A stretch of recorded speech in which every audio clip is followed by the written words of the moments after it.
Alhamdulillahi Rabbil Alamin. Wassalatu wassalamu ala rasulihil amin Nabiyyina Muhammad ibn Abdullah wa ala alihi wa sahbihi wa man sar ala nahbihi wa ihtada bihadihi wa istanna bisunnati ila yaumiddin. Amma ba'd. Fadil Ustaz Yunus, muslimin dan muslimat yang dirahmati dan dikasihi sekalian, Assalamualaikum warahmatullahi wabarakatuh. Alhamdulillah, syukur kita kepada Allah Azza wa Jalla kerana dengan limpah kurnianya pada pagi yang berbahagia ini, insya-Allah kita dapat sambung pelajaran kita dalam kitab Mukhtasar Minhajul Qasidin, iaitulah jalan orang yang nak menuju kepada Allah. Jadi alhamdulillah, dalam perbincangan 5 bab yang lepas kita telah bincang banyak rahsia-rahsia, hikmah-hikmah syariat ini dan ilmu-ilmu yang sepatutnya kita belajar.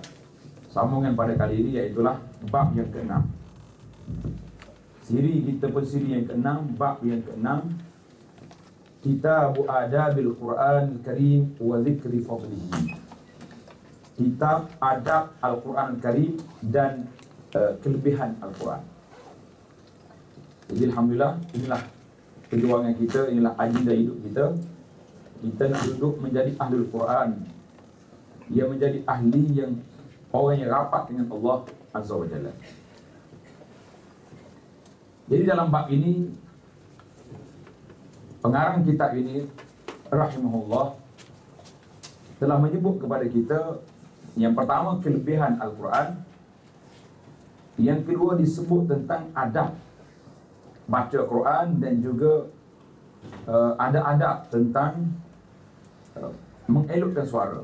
Jadi hari ini kita kena buka kelas lagu lah, panjang.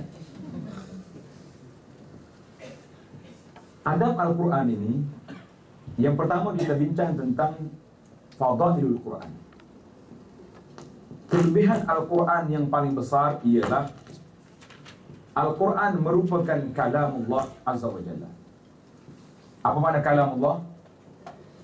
Kata-kata Allah Azza wa Jalla yang Allah Ta'ala bercakap, berkata-kata. Allah Subhanahu wa Ta'ala telah memujinya dalam banyak ayat Al-Quran. Umpamanya firman Allah Ta'ala, a'udzubillahi minasyaitonir rajim, wa hadza kitabun anzalnahu mubarak. Dan ini ialah kitab Al-Quran yang kami turunkan, yang mengandungi berkat, banyak faedah dan manfaatnya. Jadi dalam Quran ini tak dinafikan banyak faedah dan manfaat. Dan ayat yang lain, inna hadzal qur'ana yahdi lillati hiya aqwam. Sesungguhnya Al-Quran ini memberi petunjuk ke jalan yang amat betul, yakni agama Islam yang lurus, yang benar. Sehingga dalam Syekh Asy-Syamqiti rahimahullah, dalam kitab dia Tafsir Adwa'ul Bayan, ketika menghuraikan in hadzal Qur'an yahdi lillati hiya aqwam ni dalam surah Al-Isra, panjang huraian di sini. Yang saya syorkan, kalau siapa dia ada terjemahan tu, ambil ayat ni saja, keluarkan satu buku ataupun kertas yang membincangkan tentang ayat in hadzal Qur'an yahdi lillati hiya aqwam. Cantik, perbahasannya cukup menarik. Sebagaimana yang Ustaz Yunus sebut tadi dalam bukunya Islam Agama Sempurna, itu petikan daripada ini, tafsir ini. Jadi buku itu dia merupakan ceramah dia kepada Sultan Raja Morocco yang datang ke Madinah. Jadi intipati daripada inna hadzal Qur'an yahdi lillati hiya aqwam.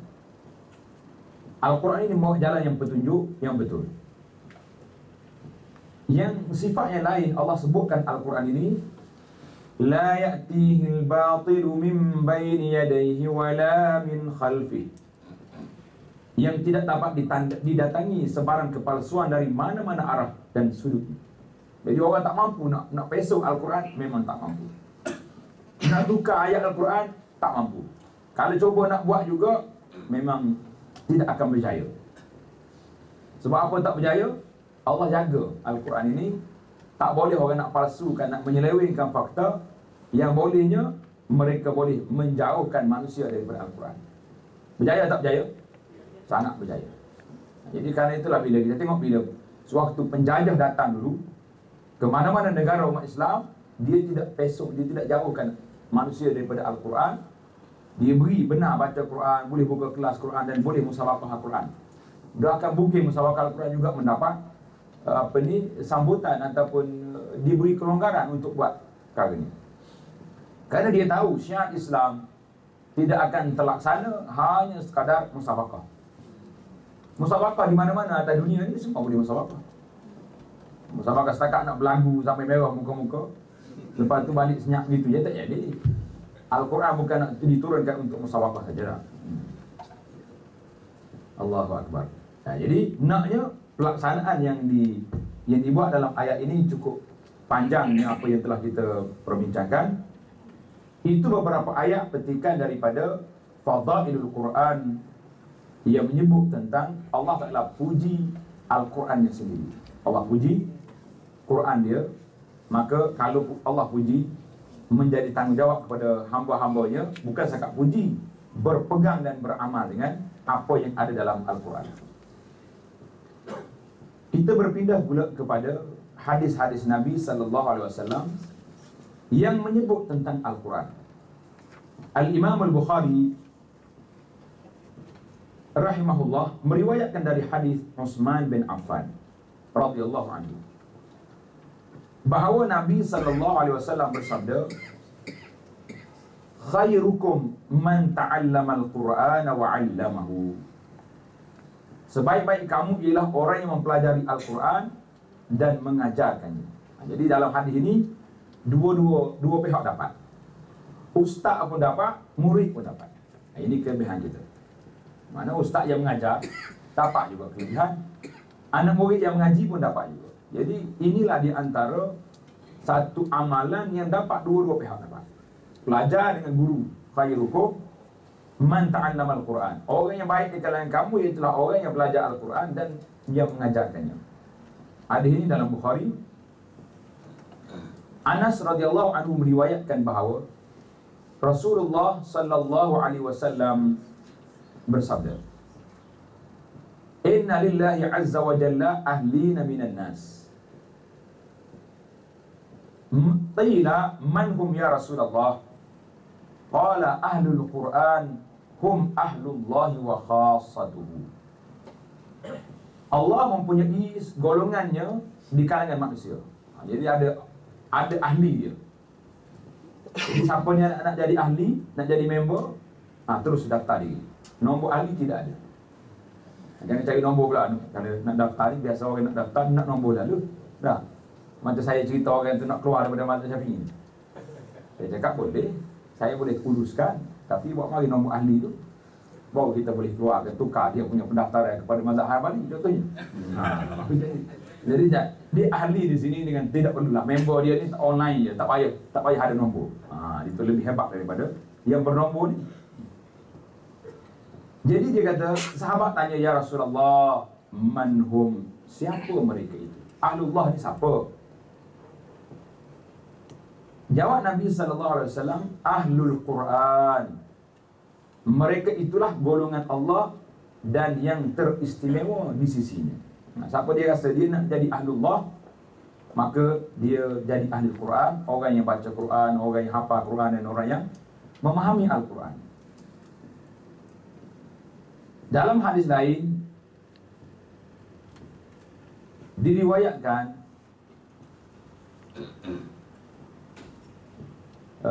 maksud yang yang bermaksud Allah tidak akan menyiksa hati orang yang menghayati Al-Quran. Tengok hadis ini nombor 3 di bawah. Dia kata Al-Imam Suyuti menyebutnya dalam kitab Al-Jami' Al-Kabir, dan beliau berkata hadis ini diriwayatkan oleh Ad-Dailami daripada Uqbah bin Amir. Kata di Muhaqqiq, qultu la yasih, hadis ini tidak sahih. Jadi tanda itu hadis yang ketiga itu tidak sahih. Dari sudut sanadnya tidak sahih. Jadi tidak jadi masalah kita belajar bila ada kitab-kitab yang tahqiq seperti ini yang membantu kita. Sebab bila tak ada, maka kita tak boleh nak bezakan yang mana sahih, yang mana tak sahih. Kita tak nak bincang lagi tentang fadailul a'mal dalam hadis dhaif, tidak. Tapi yang penting kita tahu ini dari sudut sandaran sanadnya tidak jelas, berarti tidak sahih. Tapi dari sudut maknanya mungkin diterima. Sebab itulah Syekh kita ni kekalkan di sini. Wallahu a'lam. Daripada Ibnu Amr radhiyallahu anhuma, dia kata apa? Nabi sallallahu alaihi wasallam bersabda, yuqalu li sahibil Quran iqra wartaqi warattil kama kunta turattilu fid dunya fa inna manzilataka 'inda akhir ayatin taqra'uha. Dikatakan kepada ahli Quran bila dimasuk dalam syurga, bacalah dan perelokkanlah bacaan. Bacalah sebagaimana kamu membacanya secara tartil di dunia dahulu. Sesungguhnya kedudukan kamu ada di akhir ayat yang kamu baca.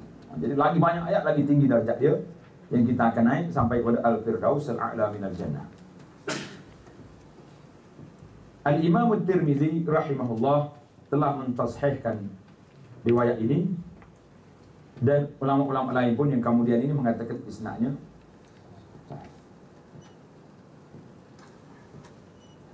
Buraidah meriwayatkan daripada Nabi sallallahu alaihi wasallam. Ini hadis ni panjang. Cerita Buraidah ni panjang.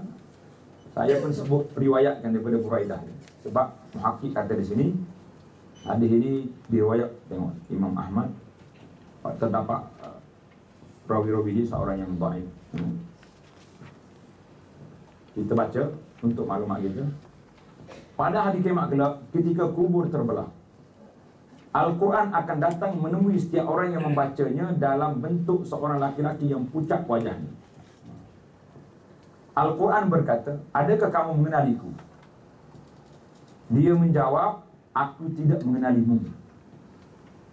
Al-Quran berkata, aku adalah Al-Quran, temanmu yang telah menyebabkan kamu merasa dahaga ketika panas terik dan berjaga ketika waktu malam. Maknanya biasanya orang Quran ini dia akan baca pada waktu malam dan dia berpuasa pada siangnya. Itu maksudnya. Setiap peniaga akan mempertahankan perniagaannya, dan aku pada hari ini akan mempertahankan setiap urusannya. Lalu dia diberikan kekuasaan Al-Mulk di sebelah kanannya, keberkekalan Al-Khulud di sebelah kirinya, dan dipakaikan mahkota kehormatan di kepalanya. Kedua ibu bapanya pula dipakaikan dua pakaian yang tidak ternilai harganya, walaupun dibandingkan dengan seisi dunia. Gini orang kata, kalau anak hafal Quran tu boleh syafaat pada bapak dia. Ini cerita dia. Kedua-dua ibu bapanya berkata, kenapa kami dipakaikan dengan pakaian ini? Dijawab, kerana anak kamu telah mengambil Al-Quran, yakni membaca dan beramal dengannya. Kalau sakat dia kata hafal Quran je senyap gitu, dia tak jawab. Kemudian dikatakan kepadanya, baca dan naiklah ke tingkat-tingkat syurga serta bilik-biliknya. Dengan itu dia sentiasa naik selama mana dia membaca Al-Quran, sama ada secara cepat ataupun tartil. Cuma hadis ini tengok nombor satu di bawah, dia kata riwayat Imam Ahmad dan Ad-Darimi wa fihi Bishr Muhajir wa huwa dhaif. Jadi ada rawinya yang lemah. Daripada Abdullah bin Mas'ud, dia kata, ini kata-kata sahabat, tulis itu kata-kata sahabat. Abdullah bin Mas'ud ini seorang sahabat yang rapat dengan Nabi SAW, yang banyak dia baca Quran kepada Nabi. Nabi suruh dia baca. Jadi ketika Nabi suruh dia baca, Abdullah bin Mas'ud kata, ya Rasulullah, kaifa aqra'u alaika? Bagaimana aku nak baca Quran? Allah Ta'ala turunkan Al-Quran ke atas kau. Nabi SAW kata, aku suka dengar orang lain baca. Dia dengar. Dan bila Abdullah masuk baca, pada waktu itu dia tengok Nabi kita menangis. Jadi kata Abdullah Mas'ud, seorang ahli Al-Quran, orang yang belajar Al-Quran, yang hafal Al-Quran, orang yang mahir dalam bidang ini, seharusnya dapat dikenali dengan malamnya. Kita tengok penuh tak penuh kriteria kriteria ni sampai ke tidak pada kita. Kalau kita hantar anak kita di tahfiz Quran, tidak tercapai kehendak ini, maka ada sesuatu yang tak kena. Sama ada pusat tahfiz tu tidak mendidiknya dengan betul, ataupun anak kita yang tak betul. Setengah orang ni mari cakap pinggang, saya hantar di sini suara saya jadi baik. Kata betul. Apa ni kalau tahu tak jadi baik, buat apa hantar kat sini? Betul tak? Kenapa jadi macam ni? Ustaz dia pun tengok muka Pak Cik. Dia kata, Pak Cik pun kena cek juga waktu anak balik rumah. Kita suruh anak bangun malam, Pak Cik bangun betul? Dia kata, saya pun tak bangun. Anak tidur sekali dengan anak, diam. Apa itu sibuknya tak? Dia mari nak komplain, dia pun tak menunjukkan satu sikap yang boleh anak dia masih belajar. Baru tingkat ter 1, tingkat ter 2, tingkat ter 3, masih budak-budak. Bukan peringkat nak suruh balik tu jadi wali min auliyaillah dah. Dia pergi marah macam Allahu Akbar. Letih kita. Kadang-kadang kita duduk di dengan sahabat-sahabat di Mahat Tahfiz ni. Allah, dia kata macam-macam kena serang di sini. Ada seorang profesor kita sini. Dia jumpa saya, dia kata saya tak sangka lah Ustaz. Kata apa?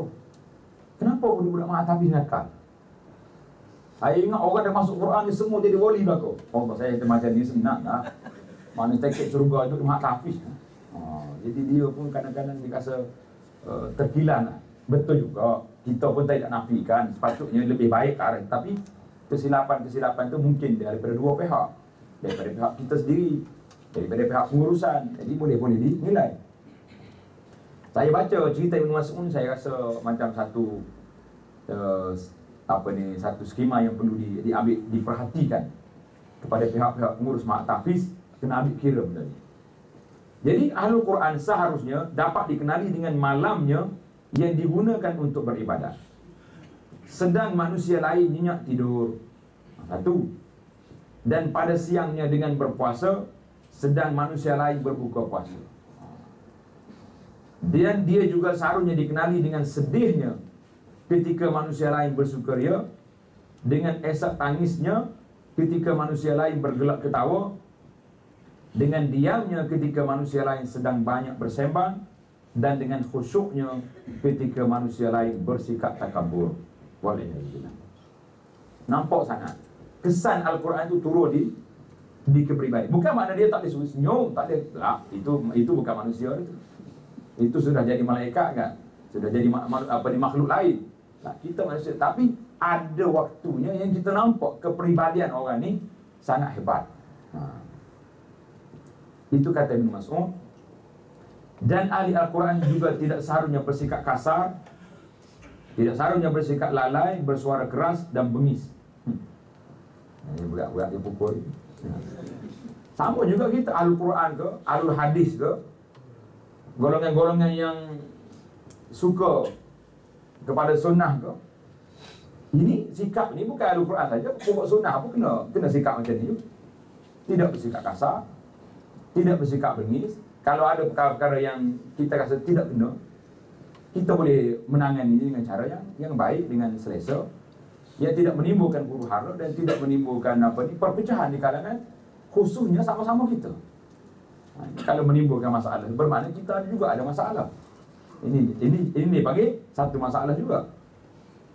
Sebab itulah saya suka sekarang ini berbincang tentang fiqh al-ikhtilaf. Fiqh berbeza pandangan. Berapa tempat ada saya disuruh bentang kertas ni. Bentanglah kita. Sudah bentang kertas, saya cakap cerita kita ni macam cerita lain-lain jugalah.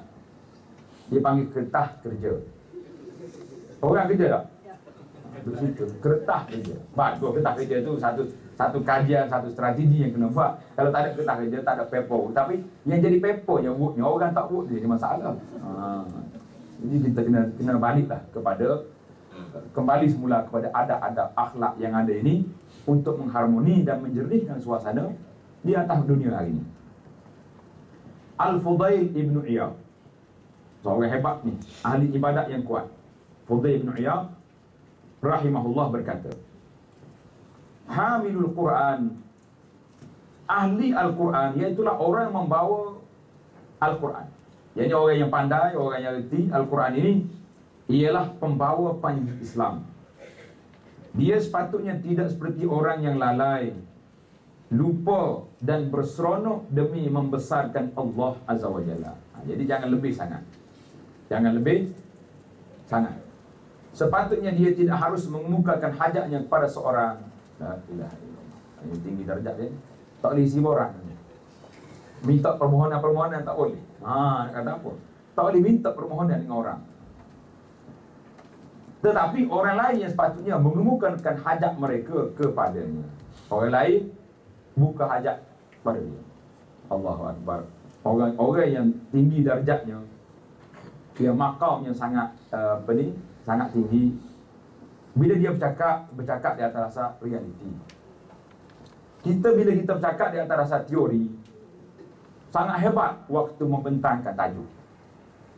Tapi sangat kerdil ketika nak melaksanakan apa yang kita sendiri kata. Pasal itulah saya buat agenda dakwah kita ini, dakwah berstrategi dan realiti. Realiti yang kita nak. Apa mana realiti? Realiti maksudnya biar kita bincang dengan murid-murid kita, dengan ahli jemaah kita ni, perkara-perkara yang mereka mampu buat di atas dasar kelemahan yang ada pada kita. Kita boleh baca dan tengok sini. Ada baca Quran hari ni, kelebihan baca Quran sampai dia boleh khatam berapa kali satu hari. Cerita ni kalau kita cerita pun, ada ke orang angkat tangan ni kalau saya nak ajak malam ni jangan tidur, kita baca Quran. Saya pun tak daftar diri, itu masalah. Saya nak penganjur pun tak daftarkan diri. Macam nak daftar macam mana? Dia sendiri pun tak kuat. Jadi, biarlah kita buat realiti sebagaimana dalam kitab ni. Saya tengok memang realiti. Dia akan beri kepada kita tahap-tahap yang kita mampu buat, insya-Allah. Kita berpindah kepada adab-adab membaca Al-Quran. Imam Ahmad tu kita bacalah. Sebab riwayat dia agak berat ceritanya pelik. Riwayatnya agak berat. Jadi kita teruskan pergi kepada adab membaca Quran.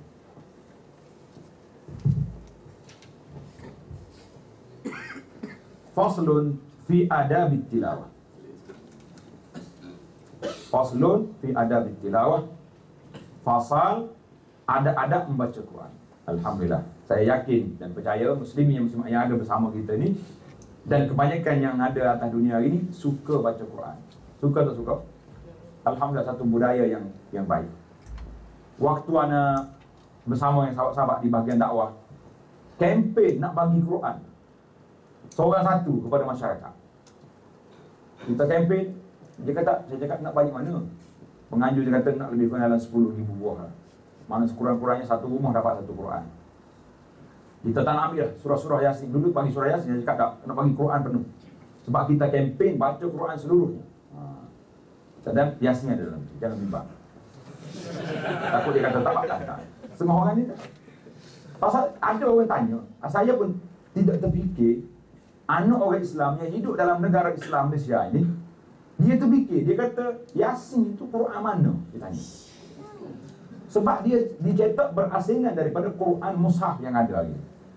Saya kata ada lagi manusia sehebat ini dalam dunia yang sudah dipertaraf globalisasi macam ni. Bukan saya sebut cerita, bukan nak memperlekehkan dia, nak memikirkan kenapa sampai begitu. Jadi maka saya syorkan kepada pihak sahabat-sahabat kita, saya kata kita bagi seluruhnya.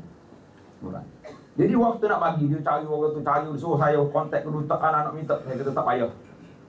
Saya yakin dan percaya 10,000 kita dapat kumpul dalam masa yang sedikit singkat, terdekat. Setiap kali ceramah, kita bagi. Orang pun daftar nak bagi Quran, beres. Sini pun saya ingatkan nak sekat 10,000 buah tu, hari ni pun boleh selesai. Boleh selesai. Saya cakap, lepas kita bagi Quran, kita nak daftar yang kedua. Dalam masa minggu depan, insya-Allah kita adakan majlis khatam Quran. Siapa nak daftar? Tak ada seorang habuk pergi daftar. Waktu nak bagi Quran tadi, orang ni 10, orang ni 100. Saya cakap sekejap je, penuh. Tapi bagi senarai yang kedua, nak khatam Quran minggu depan. Maksudnya baca sendirilah kat rumah. Tapi minggu depan bagi khatam Quran. Mari kumpul. Jangan buat macam cerita kat sekolah, kumpul pelajar-pelajar sampai 1,000 pelajar. Khatam Quran. Tanya budak membaca bila? Dia tak baca pun, dia kata. Allah, dia tanya budak ni, khatam dah? Khatam dah, apakah jadi? Tak jadilah gitu. Itu cerita nak masuk asal khabar, dia panggil dia. Jadi bila nak senaraikan orang nak khatam Quran, tak ada. Bila senarai nak apa ni? Nak bagi sumbangan, ramai sekali. Betul tak? Kalau saya buat senarai ni, ada nak daftar? Ada. Ni lepas baca Quran, baca kitab ni takkanlah tak semangat lagi kan? Baik. Ada adab membaca Al-Quran. Pembaca Al-Quran seharusnya berada dalam keadaan berwudu. Ini berwudu yang pertama. Dan tunduk kepala. Tunduk kepala. Serta tidak bersela maupun bersandar atau duduk dalam keadaan sombong. Sudah dia macam mana? Kita kalau baca Quran gini saya kira. Cari kursi yang malah tu. Kursi malah kau panggil. Kursi yang boleh betulkan kaki yang punya Allah Akbar. Itu hebat. Dia nak duduk. Dia kalau duduk tahiyat itulah maksud dia. Tarabuk tu mana duduk sela macam kita duduk sela. Nak suruh duduk macam tahiyat. Dia kata apa di sini? Rujuk kitab Tibyan fi Adabi Hamalatil Quran. Kitab ni cantik. Bagi orang yang nak belajar adab-adab Quran ini, ambil buku ni. Saya ingat terjemahan sudah ada. Banyak sekali. Bahasa Malaysia ada, bahasa Hindu pun ada. Bahasa Arab lagi ada. Kitab ini ditulis oleh Imam An-Nawawi rahimahullah. Terdapat satu bab mengenainya yang banyak mendatangkan faedah. Dalam bab ini, bab adab qiraatul Quran ini cukup cantik dalam kitab. Tajuk dia At-Tibyan fi Adabi Hamalatil Quran. Beli buku ni dan baca. Memang menariklah. Cerita Imam Nawawi ini saya tak nak cerita pagi ni kerana banyak tempat dah saya cerita. Muslimin dan muslimat boleh ambil dalam rakaman kita. Tengok dalam tu biografi biografi Imam Nawawi. Saya nak suruh tuan-tuan dengar cerita Imam Nawawi ini kerana Allah beri kepada dia lahir pada 631, wafat 676. Berapa tahun umur dia? 45 tahun, tapi nama dia tak ada orang tak sebut. Cina apa sebut, Jepun apa sebut, orang putih lagi sebut. Kalau belajar hadis lah, dia akan sebut. Kalau orang mazhab Syafi'i, ni wajib kena sebut. Imam Nawawi sangat hebat. Jadi kata di penulis Imam Az-Zahabi dalam kitab Tazkiratul Hufaz menukilkan, dia kata ajaibnya Allah beri pada Imam Nawawi 3 perkara. Yang pertama, dia beri ilmu dalam masa umur yang pendek, tetapi ilmunya sampai ke seluruh pelosok dunia. Yang pertama. Yang kedua, Allah beri kepada dia sifat warak dan zuhud. Pelik.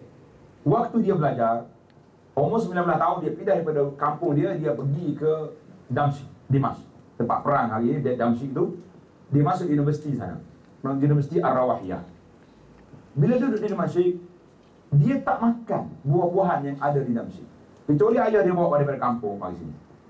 Orang tanya dia, kenapa Imam Nawawi tak makan? Dia kata, aku bimbang sebab hari ini orang di kawasan ini banyak ambil tanah-tanah kerajaan. Dia buat hak milik dia. Jadi aku tak tahu dia ni guna harta Baitul Mal ke tidak. Warak sampai begitu, yang menyebabkan dia tak makan buah yang dia tak tahu halal dengan haram. Dia tunggu ayah dia mari daripada kampung misalnya, yang tak masuk kimia, tak masuk apa tu, dia makan itu. Masya Allah, boleh. Itu warak dia. Dia mengaji sungguh. Dia kata, 2 tahun aku tak tidur atas bantal.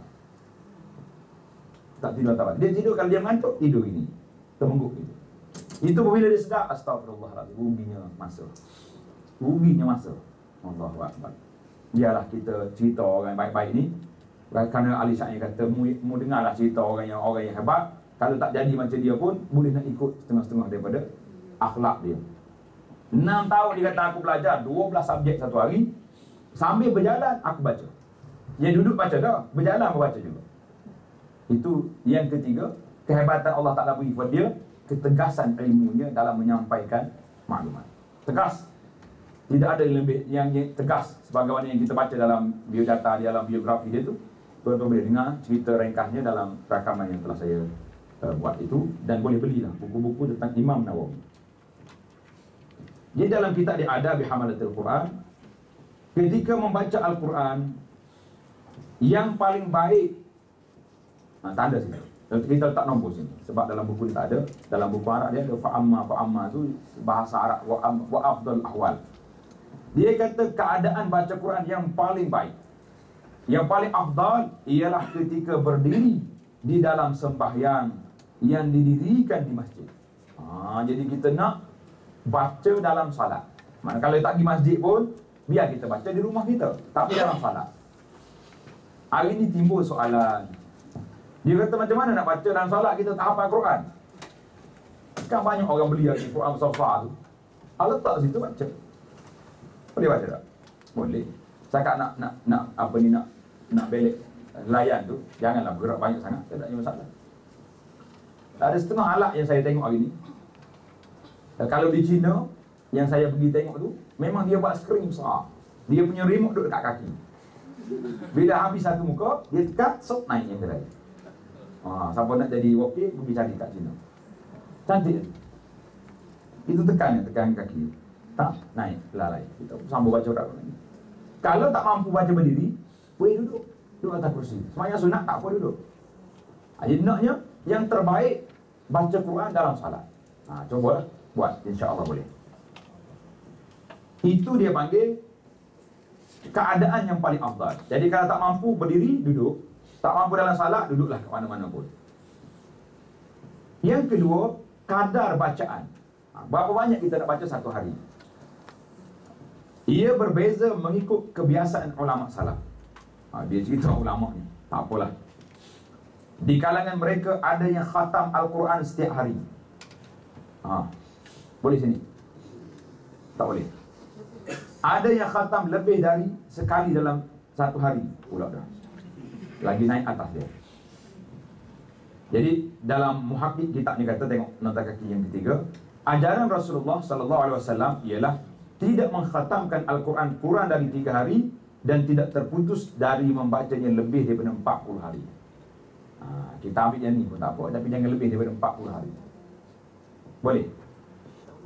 Tak jawab juga. Ini masalah. Sebab apa dia tak ambil sebulan? Sebab boleh jadi hikmahnya mura'ah kepada orang perempuan yang ada cuti di tengah. Jadi kalau dia kekalkan stay setiap satu hari, waktu dia bercuti ada ruang yang boleh diambil tarikh tu. Cantik. 40 hari. Sebahagian yang pula menghabiskan bacaan Al-Quran sekali seminggu, dan ada juga sekali sebulan kerana sibuk mentadabbur. Ingatkah sibuk gimana ke? Sibuk dengan tadabbur, maknanya dia lebih tumpu kepada bacaan, memahami arti bacaan, menyebar ilmu dan mengajarnya, atau sibuk dengan ibadat-ibadat dan urusan dunia yang lain. Tak ada masalah lah. Memang kena dengan kita pun. Kita ini sibuk tak sibuk? Sibuk 26 jam, bukan 24 lagi. Sebabnya kalau tanya sahabat-sahabat kita, kenapa tak pergi kelas? Sibuk.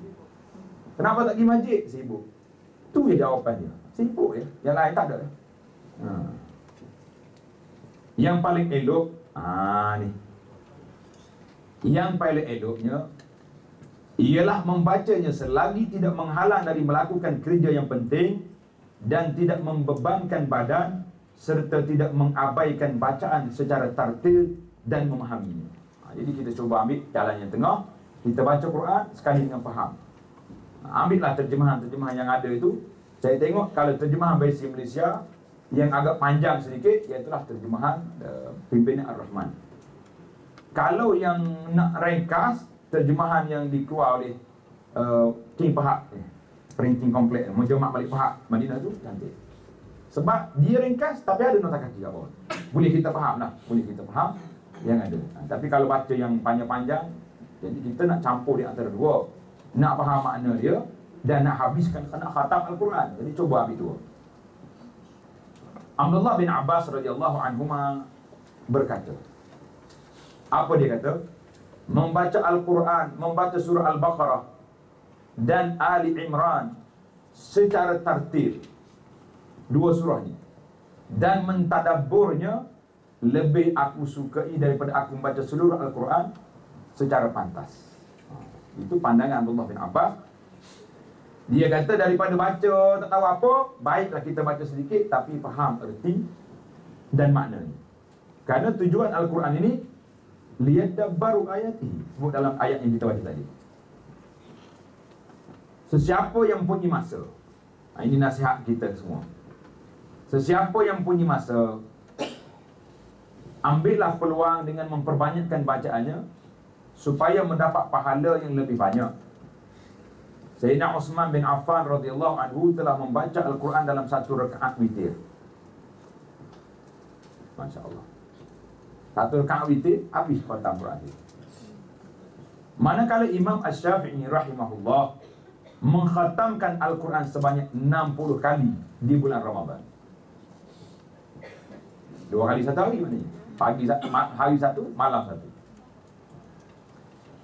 Bacaan secara berterusan hendaklah dilakukan sekadar yang mampu, sebagaimana yang telah kami bentangkan tadi. Jadi maknanya kalau bukan musim-musim tertentu, bolehlah kita ambil bacaan yang kita mampu dan boleh kekalkan. Kita boleh kata aku mampu 2 muka surat je satu hari. Kekalkan. Nak kata apa? Daripada tak baca langsung. Sebahagian ulama juga kata apa? Jika hendak mengkhatamkan Al-Quran pada waktu siang, sunat melakukannya dalam 2 rakaat sembahyang sunat subuh atau selepasnya. Jadi kita main sunat subuh, kita khatam di situ. Kita tunggulah setakat mana yang kita ingat. Wadduha ke bawah ingat. Ingat. Tunggu kat situ. Wadduha sampai ke setengah tu, rokok dulu, lepas tu ambil rakaat yang kedua, khatamkan sampai Qul a'udzu birabbin nas. Tak sempat sebelum subuh, lepas subuh, bukan lepas terus lah. Sehingga terbit matahari, sekadar 10 minit yang kita anggarkan itu, saya anggarkan 10 minit. Sebab dalam perbincangan kita dengan sahabat-sahabat yang belajar ilmu falak ni, dia kata waktu larangan itu, sekadar pergalahan itu, ataupun qaidah rumhin, sekadar tombak itu, dia kata 33 minit sudut. Lain 33 minit sudut lebih kurang dalam 4 minit jam kita. Itu je waktu larang. Sebabnya, kenapa dilarang? Kita dah sebut waktu larangan. Sebab syaitan sujud ketika matahari betul-betul naik. Tak, syaitan dia tak sujud lama. Dia syaitan kata. Tapi dia nak sembah juga matahari. Dan kita pun nak mukhalafah dengan dia, nak berbeza dengan dia, dengan syaitan. Yang saya suruh belajar dulu isu lain, dan isu bukan isu ni kan. Sebahagian mereka tengok, jika hendak mengkhatam Al-Quran pada waktu siang, sunat melakukannya dalam 2 rakaat sembahyang sunat subuh atau selepasnya. Begitu juga jika hendak mengkhatam Al-Quran pada malam hari, sunat melakukannya dalam 2 rakaat sembahyang sunat maghrib atau selepasnya. Ini dilakukan supaya dia dapat menyambut awal malam dan awal siang dengan mengkhatam Al-Quran. Ibnu Mas'ud, Abdullah bin Mas'ud radhiyallahu anhu berkata, sesiapa yang mengkhatam Al-Quran, dia akan beroleh doa yang mustajab. Jadi ini tempat, salah satu daripada tempat mustajab doa, iaitulah ketika nak khatam Quran. Jadi kalau kita nak khatam Quran kita kumpulkan anak-anak yang ada di rumah. Jangan panggil orang ramai, panggil anak-anak kita sudah. Sebagaimana apabila Anas radhiyallahu anhu hendak mengkhatam Al-Quran, dia akan menghimpunkan ahli keluarganya dan dia berdoa. Panggil anak-anak kita, mak nak khatam Quran ni, ayah nak khatam Quran, mari saya khatam. Duduk kat sini, aminkan apa yang kita baca. Jadi sebagaimana dibuat oleh Anas radhiyallahu anhu. Habis kita berpindah pada adab yang kedua, faslun fi tahsinis shaut. Fi tahsini as-shaut, pada pasal yang membincangkan tentang memperelokkan suara ketika membaca Al-Quran. Bila baca Quran, suara kita biar elok. Disunatkan memperelokkan bacaan dan memerdukan suara ketika membaca Al-Quran. Setakat tu lah. Kalau nak berlagu, berapa juzuk dia dapat satu hari? Panjang tak? Buka majlis kita pun kadang 5 minit tu letih dah tunggulah. Dia tak mudah semangat. Kita duduk tunggu nak habis. Sebab lepas buka majlis tu baru boleh masuk majlis lain. Sekiranya suara tidak elok, cantik juga. Dia bagi satu keputusan kepada kita. Macam kita ni suara tak elok, dia hendaklah memperelokkannya sekadar yang mampu. Berlagu juga sikit. Manakala membaca Al-Quran dengan berirama, irama ni yang lagu ni, para ulama salaf memakruhkannya. Kita duduk berlagu buat-buat. Apalagi kalau nak nak berlagu depan orang lagi. Allahu Akbar. Pada hari ni orang sibuk. Dia kata kenapa Kelantan menghalang qari'ah baca Quran. Tak boleh ke dia tahu Ustaz cadangkan balik, buka balik fatwa baru, mencadangkan. Saya kata kalau suruh saya silap orang. Bagi saya cantik lah tu. Orang perempuan pergi berlagu tu apa bukannya boleh menambahkan kesedaran mana pun. Pergi duduk setengah orang ni bersorak. Oh sedap tu. Yang sedapnya dia kata walahum azabun alim. Sebab suara sedap. Oh sedapnya. Sedap apa? Kamu tak tahu makna apa. Walahum azabun alim pun sedap juga. Allahuakbar. Saya menyokong kekalkanlah cerita tu, tak payah duk ubah-ubah fatwa. Dia kata ustaz ni selalu dia sebut fiqh taisir. Saya kata tu dalam bab lain. Bab lagu-lagu perempuan ni tak payahlah kekal, itu pun baguslah. Kita sokong terus. Jadi ulama salah memakruhkannya. Dia kata tak baguslah.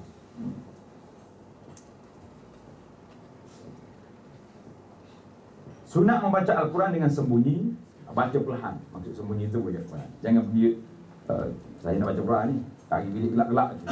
Itu sembunyi maksudnya cara perlahan. Dia pun sebut sembunyi, dia terjemah sembunyi. Dalam dia kata al-israr, maknanya perlahankan bacaan. Dalam satu hadis menyebut yang bermaksud kelebihan membaca Al-Quran secara sembunyi, secara perlahan berbanding secara terang-terangan adalah seperti kelebihan bersedekah secara sembunyi berbanding sedekah secara terangan. Dia buat macam tu. Jadi dia kata Az-Zubaydi berkata dalam kitab Syarah Ihya, tidak terdapat hadis ini dengan lafaz yang tersebut. Tak ada lafaznya. Qultu, kata di muhaqqiq kita, Syekh Ali ni kata apa? Terdapat juga hadis yang bermaksud pembaca Al-Quran secara terangan adalah seperti pemberi sedekah secara terangan. Jadi maknanya lebih kurang. Manakala pembaca Al-Quran secara tersembunyi adalah seperti pemberi sedekah secara sembunyi.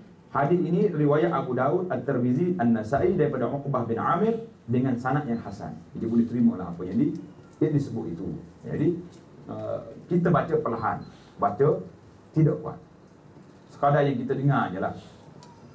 Tapi kalau sebab dia nak suruh kita ni ikhlas. Tapi kalau dengar bunyi tu, cuma tengok keadaan. Kalau kita baca perlahan jadi mengantuk, baca dah. Baca kuat sikit. Walau bagaimanapun, dia sendiri hendaklah mendengar bacaan. Kena dengarlah suara kita tu. Bila timbul cerita ni, ada satu soalan yang saya payah nak jawab. Orang tanya, dia kata boleh tidak kalau kita baca Quran tak bunyi? Baca dengan hati je. Sama juga zikir dengan hati. Subhanallah. Kan saya suruh baca zikir itu subhanallah, alhamdulillah, wala ilaha illallah, Allahu akbar. Baca tak baca? Baca dah. Janji dah hari tu. Dah, bagi ijazah kalau tu suruh baca. Bila saya nak baca dari hati boleh tak boleh? Saya duk fikir dalam bab adab baca Quran pun kena baca dengan mulut, biar bunyi sikit. Zikir pun sama juga, biar bunyi juga sikit. Dia kata kalau baca dari hati kenapa salah ustaz? Malaikat tak boleh tulis ke macam mana? Sedap juga soalan dia tu. Malaikat tak boleh tulis ke macam mana? Kalau tuan-tuan boleh jawab macam soalan. Kan macam saya cerita, kami dulu cerita yang pindah anggota tu. Kau tak cerita lagi sini?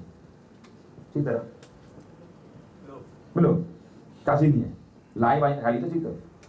Waktu saya pergi ceramah di hospital, kita cerita tentang pindah anggota. Jadi di antara isu yang saya tak boleh nak jawab secara orang panggil secara resmi lah, secara putusnya, bila dia tanya kalau nak anggota kita ni diberi kepada orang bukan Islam, sebab dia tak ada syarat Muslim pada Muslim, tak syarat. Syaratnya pindah anggota, siapa-siapa yang perlu diberi. Jadi apa kalau nanti jantung saya ni masuk neraka sebab duduk dengan bapak kafir tu? Ni bapak kafir lain ni, jangan main-main bapak kafir ni, bahaya tak? Jadi apa benda? Jadi dia kata apa ke jantung saya ni masuk neraka juga? Nak jawab macam mana? Satu lagi, kalau orang Islam dipindahkan anggota orang lain pada itu, kebetulan yang nak pindah tu daripada orang kafir. Bila masuk nanti saya bimbang, sedar-sedar daripada pensa abuse ni, tiba-tiba tabik tu. Sebab kebetulan yang bagi tu orang yang sembah berhala. Macam mana nak buat? Saya kata kalau sampai sini soalan wallahu alam lah. Saya pun nak balik dan cakap macam mana boleh. Fatwa ulama kata harus. Jadi dia tekan sampai begitu. Kita nak jawab apa? Tuan-tuan boleh jawab, bagi jawab. Tak boleh benda gaib, benda yang di luar daripada kotak kemampuan kita. Cuma kita boleh kata diharuskan kerana tawabit, sebab-sebab yang tertentu. Mari cerita kita lah. Cerita kita ni masalah terang-terangan. Yang pentingnya bacalah, biar bunyi suara perlahan. Walau bagaimanapun dia sendiri hendak mendengar bacaannya itu. Tidak mengapa membaca Al-Quran secara terangan pada setengah waktu, sekiranya dengan tujuan yang betul, seperti memperelokkan hafalan, atau mengelakkan dirinya daripada malas dan mengantuk, atau mengejutkan orang yang banyak tidur. Orang duduk tidur kita kejut. Tapi kalau orang duduk salat sebelah kita, kita baca kuat juga, mungkin mengganggu bacaan dia. Jadi mengganggu salat dia, maka kita kena perlahankan. Semua hukum berkait dengan berhubung dengan bacaan Al-Quran dalam sembahyang, kadar bacaan dalam sembahyang fardu, waktu boleh dibaca secara kuat dan perlahan, adalah masyhur dalam kitab-kitab fiqh. Allahuakbar. Saya kita ni yang beri zakat tu ya. Mu nak tahu kadar dia, baca dalam kitab fiqh. Kan ada dalam kitab fiqh bincang kan, sunnah yang Nabi kita baca salat fajar, surah apa, kemudian setakat berapa juzuk dia baca, berapa surah yang dia baca. Itu cantik dalam kitab ada apa ni, At-Tibyan ada sebut. Tuan-tuan boleh tengok di sana. Ada apa ni, sesiapa yang memiliki mushaf. Ada sini, yang ada pen warna tu terus warnakan di sini. Sesiapa yang memiliki mushaf, hari ni ada tak ada di rumah kita? Ada, banyak ke sikit? Berapa warna ada? Dia tengok je, keluarnya versi baru, iklan salah selalu. Versi baru 20 dalam 1 sudah ada. Apa yang kita nak buat? Orang yang ada al-mushaf di rumahnya, seharusnya dia membaca beberapa ayat pada setiap hari, agar dia tidak tergolong di kalangan mereka yang meninggalkan Al-Quran. Jangan beli banyak Al-Quran, bahaya. Bahaya tak bahaya? Bahaya.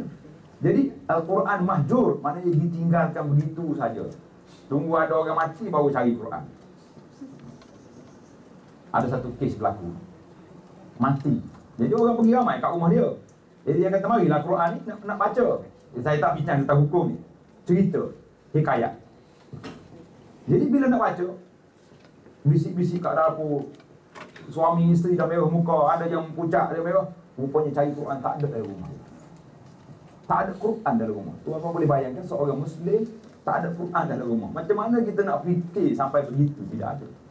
Akhir sekali jumpalah dalam almari lama, tahu, keluar dengan apa ni, dengan anak-anak yang pun ada dengan Yahilhaq. Jadi kita boleh bayangkanlah, sebagaimana kata di ahli syair, iza apa ni, bila kita nampak dalam rumah tu keadaan sedemikian Quran tidak ada, jadi apa yang kita harapkan lebih daripada itu. Baik, adab yang lain pula.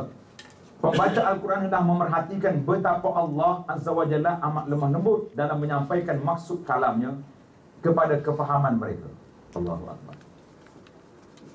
Dan dia hendaklah menyedari bahawa apa yang dibacanya itu bukanlah tutur kata manusia. Kita baca ni kalam Allah. Jangan kira lah apa buat Mu'tazilah apa tu, yang menafikan apa ni, kalam Allah. Di samping itu dia merasai keagungan Allah dan mentadabbur kalamnya. Tadabbur maknanya kita perhati, kita teliti, adalah tujuan utama bacaan. Sekiranya tadabbur boleh diperolehi dengan mengulangi sesuatu ayat, maka hendaklah dia berbuat demikian. Jadi dengan ayat yang kita faham ni, kita ulang yang tu je. 10 minit berdiri, ulangin, tak jadi masalah. Dan itu dituntut. Abu Zar Al-Ghifari radhiyallahu anhu, dia kata apa? Abu Zar meriwayatkan daripada Nabi sallallahu alaihi wasallam,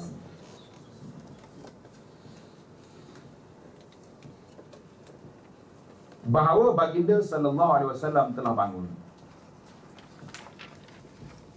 bersembahyang malam dengan mengulangi ayat-ayat Al-Quran ini sahaja, satu ayat sahaja. Dia kata apa? In tu'adzibhum fa innahum ibaduk. Nabi kita ulang ayat ini. Ya Allah, jika engkau azabkan mereka, yakni hamba-hambamu ni, maka mereka itu adalah hamba-mu. In tu'adzibhum fa innahum ibaduk. Ayat ini dibaca oleh Nabi yang terdahulu, maka Nabi kita ulang balik. Maka Nabi kita ulang ayat ini saja, dalam surah Al-Maidah ayat 118. Jadi kita pun boleh ambil ayat ini, kita faham, kita jadikan dia ni salat malam di rumah kita senyap-senyap, kita baca ayat ini. Tamim Ad-Dari radhiyallahu anhu pernah bangun bersembahyang malam dengan hanya membaca satu ayat sahaja, iaitulah firman Allah Ta'ala, Am hasibal ladhina jtarahus sayyiati an naj'alahum kalladhina amanu wa amilus salihat. Apa maksud dia? Patutkah orang yang melakukan kejahatan menyangka bahawa kami akan menjadikan mereka seperti orang yang beriman dan beramal saleh? Lah, sekali-kali tidak akan sama. Orang yang beriman dengan amal saleh tidak akan sama dengan orang yang buat kejahatan. Jadi diulang ayat ini. Demikian juga pernah dilakukan oleh Rabi' bin Husain. Ar-Rabi' bin Husain rahimahullah, dia baca Quran, dia ulang ini saja. Pembaca Al-Quran juga seharusnya melihat dan memikirkan setiap apa yang disebut oleh ayat yang dibaca secara lebih jelas, lebih luas dan terperinci. Ini kita baca satu-satu biar kita faham apa yang kita nak. Dan seterusnya cuba memahaminya.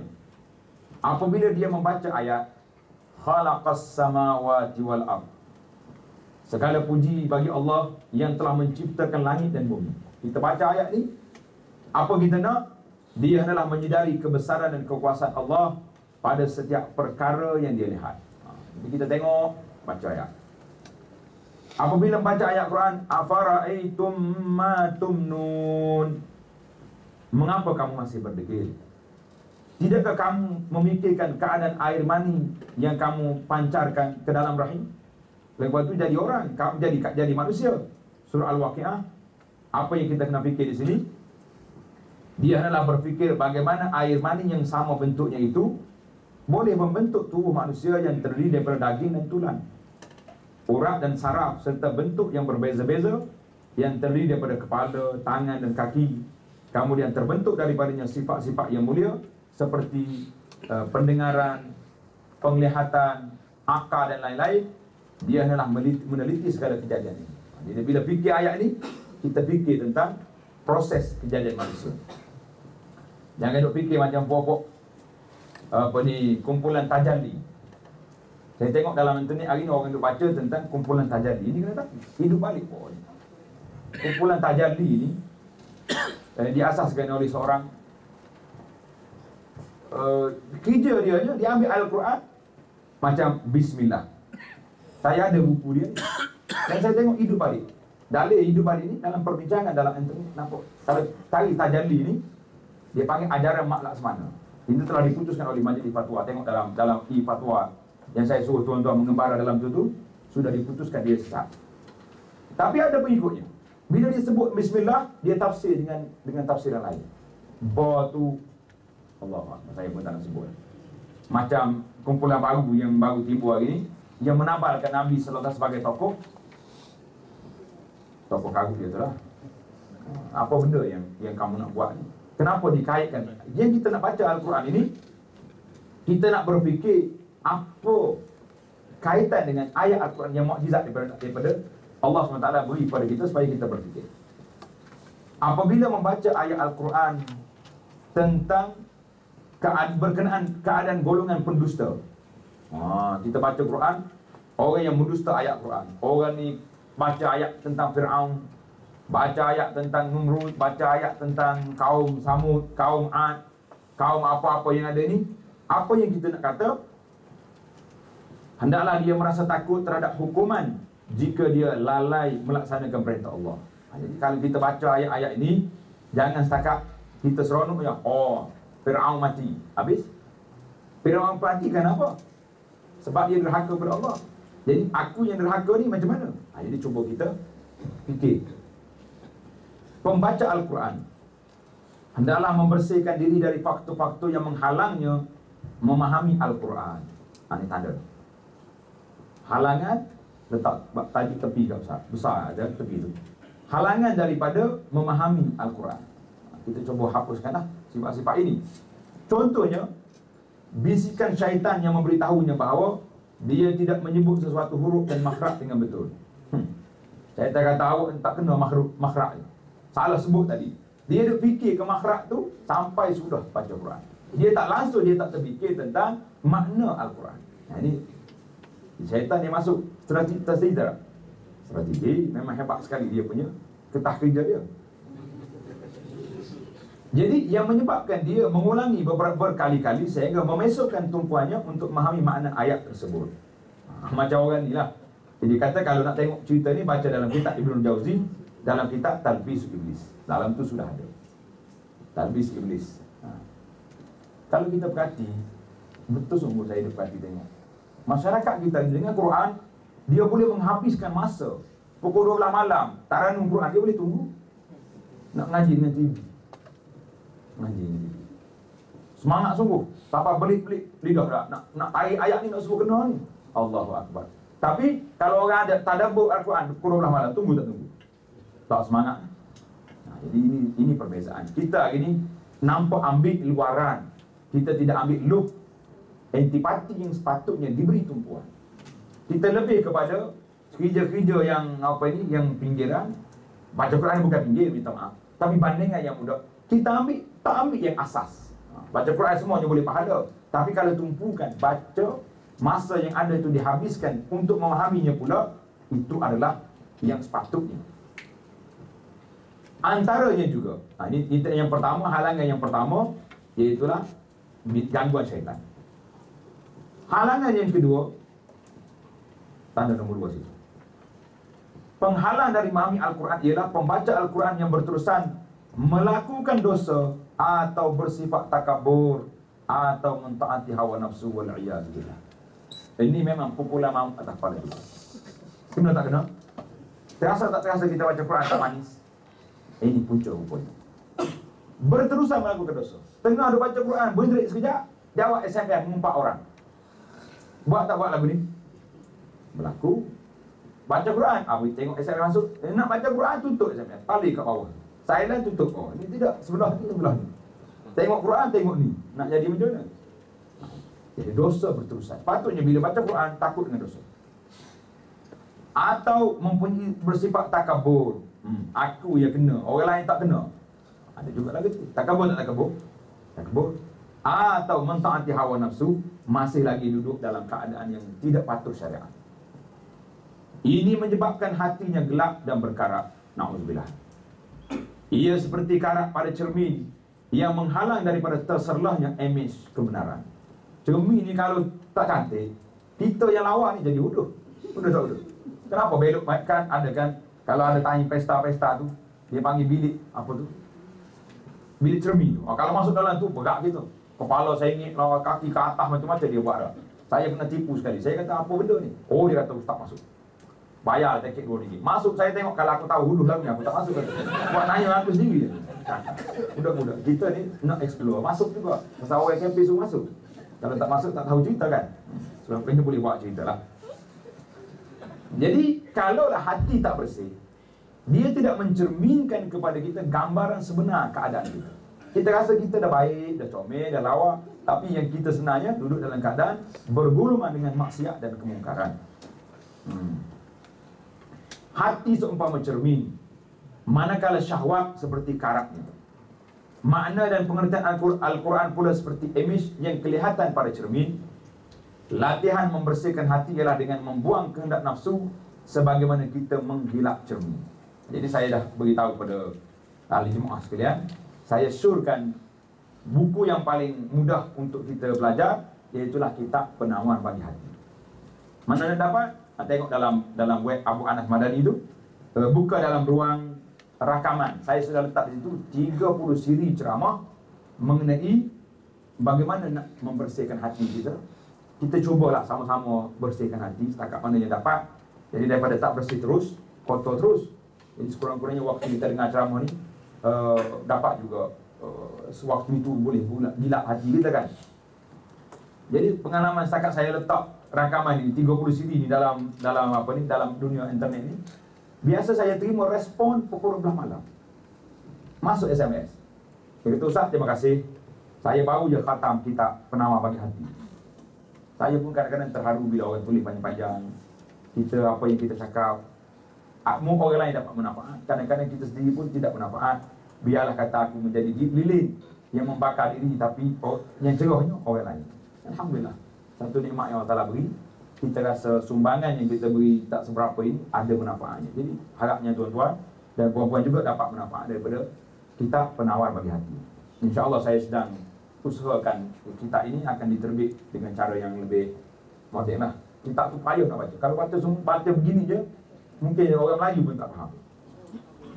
Jadi kita cuba permudahkan bahasa dia.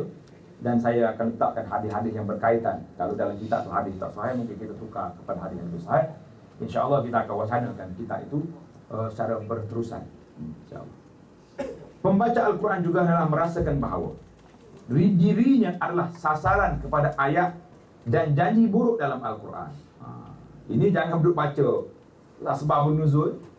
Ada orang baca, dia kata, apa baca ayat ni? Ayat ni turun kepada Yahudi. Dah. Kita tidak Yahudi, tak kenal dengan kita. Habis boleh buat lah. Jangan buat. Ulama telah menggariskan al-ibratu bi umumil lafzi la bi khususi sabab. Ibrahnya lafaz yang turun tu, bukan sebab yang berlaku. Sebab itu nak memahami konten, nak memahami isi kandungan tu boleh. Tapi nak ambil pukul, ni bukan kita Yahudi. Habis mana hak kita? Ayat Quran tak turun kau orang Melayu, dia turun ke Arab Quraisy dulu. Nah, jadi lepaslah kau kita kalau macam ni. Jadi kita nak bila ayat Quran tentang azab, ayat Quran tentang apa saja, biarlah kita rasa sasarannya aku. Letak sini. Kisah-kisah yang dibaca bukan sekadar untuk menghiburkan tanpa faedah, tetapi untuk mengambil pengajaran. Ini baca cerita dalam Quran seronok kalau saya baca cerita kisah Quran, tapi pengajarannya tak masuk. Tidak menepati kehendaknya sebenar. Ataupun tuan tersalah beli. Saya nak sangat kalau beli buku cerita-cerita Al-Quran, tanya baliklah ustaz-ustaz yang kita percaya. Ustaz, buku ni macam mana? Lebih-lebih lagi yang terlibat dengan kisah Nabi Yusuf alaihissalam dan kisah-kisah lain. Satu buku yang saya nak suruh tuan-tuan beli, tulis. Ini tak kata wajib lagi lah, tapi sunat muakkad tu biar ada satu rumah ada buku ni. Tajuk dia Israiliyat di dalam tafsir Al-Quran. Kitab ini ditulis oleh Syekh Muhammad Abu Syahbah, ulama Azhar, telah diterjemahkan ke bahasa Malaysia oleh Jakim. Otoriti kita ni sebab Jakim yang terjemahkan. Tebal macam ni. Beli. Bulan depan kita nak tanya, beli ke tak lagi? Ustaz boleh sediakan buku ni. Ambil dengan Jakim banyak-banyak, nanti kita sediakan, insya-Allah. Buku ni kena baca kerana terdapat di sana cerita-cerita yang memang Israiliyat dan memang cerita palsu. Kita nak bawa cerita kali-kali. Oh, cerita ni berat cerita. Kadang-kadang memberi impak, kesan yang besar kerana dia menjatuhkan image Nabi. Nabi Yusuf khasnya. Nasib baik masa tu tak ada lagi pertabaran tokoh-tokoh ni. Oh, kalau tidak Nabi Yusuf kena tokoh. Berat. Malu kita baca dalam kitab-kitab ni. Jadi cerita Israiliyat dalam tafsir Al-Quran ini oleh Muhammad Abu Syahbah ni menarik. Kerana dia di depan tu dia cerita tentang metodologi pengajian tafsir dengan Quran, tafsir dengan hadis, tafsir dengan panah, itu cantiklah. Cuma kalau tak nak baca yang itu pun saya maafkan. Yang kita nak je baca cerita-cerita palsu, hadis-hadis palsu yang ada yang dibawa dalam kitab-kitab tafsir. Orang percaya. Macam mana tak percaya? Satu contoh. Kalau dia kencing, saya bawa cerita bersurah, tenggelam kampung kita. Punya besar dia, lebih daripada lori Syabas. Kalau Kelantan, lori air Kelantan yang simbol tu tak, dia kencing dia boleh tenggelam kampung kita. Saya dengar ustaz ceramah, saya kata astagfirullahaladzim, itu ceramah pula cerita. Saya bawa ni nak cerita palsu ni, bukan nak bawa cerita dia. Contoh yang ada dalam kitab Israiliyat dalam tafsir. Biasa cerita ni kalau kita buat cerita pelik, orang nak beli satu kita. Dia kata ni cerita yang ustaz bawa ni. Habis cerita, beli. Kisah-kisah yang dibaca bukan sekadar untuk menghiburkan tanpa faedah, tetapi untuk mengambil pengajaran. Cuma saya nak sebut di sini, kisah itu perlu kepada penelitian. Banyak cerita-cerita yang masuk dalam Quran ni. Orang percaya sebab dia kata apa? Dia kata ini dalam tafsir. Takkan ulama tafsir nak tipu kita? Itu berat. Salah sebuah kajian yang dibuat, pelajar-pelajar ni banyak datang ke pondok saya, dia cari Dia nak tengok metod pengajian tafsir di sini. Saya kata tafsir di sini, apa yang saya belajar, sebuah tafsir namanya Tafsir Al-Baydawi. Tafsir Baydawi ini di antara tafsir yang diajar di surau-surau di masjid-masjid tempat kita. Dalam tafsir, setiap surah dia akan letakkan kelebihan. Baca surah ni, dapat ni. Baca surah ni, dapat ni. Jadi waktu saya belajar dulu, guru saya dan juga bapa, dia belajar di Mekah. Dengan datuk saya, Syekh Daud Kelantan. Dia satu-satu hadis ni dia sebut belaka. Kelebihan surah ni dibaca gini, kelebihannya sekian, dia tanda di situ hadis ini la aslalahu, tidak ada asal dalam kitab hadis. Jadi kita tahu. Ya, jadi penterjemah ni bila ambil kitab ni, dia tak beritahu kepada kita. La aslalahu ke, maudhu' ke palsu, tak beritahu. Dia nyebabkan hadis ni sedemikian. Ustaz pun semangat. Semangat sebab dalam kitab tafsir. Tapi kita tak teliti pun benda cerita-cerita ni. Allah, sayang malang lah. Dah lah orang nak beramal dengan kitab-kitab ni kurang dah. Dapat pula sumber maklumat daripada sumber yang tidak benar, yang menyebabkan mereka lagi bertambah kecelaruan dalam hidup dia. Oleh itu, adalah dia memberikan perhatian kepada semua perkara tersebut. Ketika itu dia akan membaca seperti bacaan seorang hamba yang dijanjikan pembebasan oleh tuannya dengan syarat-syarat tertentu. Hendaklah dia memerhatikan kandungan Al-Quran dan beramal dengannya. Jadi kita baca, kita amal. Seorang yang masih melakukan maksiat, Allah Akbar. Buku lagi kita nak. Seorang yang masih melakukan maksiat, walaupun setelah membaca Al-Quran berulang kali, adalah seumpama seorang yang berkali-kali membaca surat diraja, tetapi enggan membantu kerajaannya dan mengingkari segala perintah yang terkandung dalam surat tersebut, maka tentulah dia akan kena tindakan. Dengan itu dia hanya seorang yang membaca tetapi derhaka kepada perintah. Kena tak kena kita ni? Kena. Jadi kita cubalah ambil satu persatu. Apa yang kita baca tu kita cuba laksanakan. Nak kompayakun ubah manusia sekaligus memang tak dapatlah kan. Tak ada dalam dunia ini kompayakun selain daripada Allah saja yang ada hak kompayakun. Orang lain tak boleh. Jadi kita cuba buat setakat mana yang kita mampu, setakat mana yang kita boleh, kita cuba. Jangan putus semangat dan jangan putus asa. Sekiranya dia melanggar perintah dalam keadaan tidak membaca arahan sebagaimana dalam surat tersebut, tentunya dia lebih jauh dari sikap mempersenda dan lebih terhindar dari mendapat kecaman dan kemukaan. Itu bandingan-bandingan yang sangat jauh lah. Pembaca juga seharusnya tidak merasakan dirinya mempunyai keupayaan dan kehebatan serta berpuas hati dan memuji diri sendiri dengan kebaikan yang dilakukan. Sesiapa yang melihat dirinya masih dalam kekurangan dan kecuaian, dia akan menjadi sebab yang mendorongnya menghampirkan diri kepada Allah. Jadi kalau kita rasa kita ni tidak kuat, kita rasa kita bersalah dengan Allah, ketika itu kita baca dalam keadaan kita sedih. Hari ini kita sendiri yang boleh buat penilaian, apakah bacaan kita ini memberi kesan dalam hidup kita atau tidak. Terasa atau tak terasa bila kita baca Quran, rasa sedih. Jangan baca waktu mak mati, itu memang sedih punya. Kenapa sedih ni baca Quran? Tak, dia sedih mak dia mati, anak dia mati tak. Jadi kita baca Quran dalam kita sihat walafiat, tetapi kesannya ada di situ. Jadi kita berpindah kepada tajuk yang seterusnya. Saya pun kalau boleh nak cepat-cepat habis kitab ni, sebab banyak lagi ni, panjang lagi. Kebanyakan sangat soalan, tak banyak kan. Kita pergi sikit lagi. Bab yang ke-7, zikir, doa dan lain-lain. Kitabul Azkari wad Da'awat. Zikir, doa dan lain-lain. Kita ambil mukadimah tentang zikir dan doa, kemudian kita tangguhkan.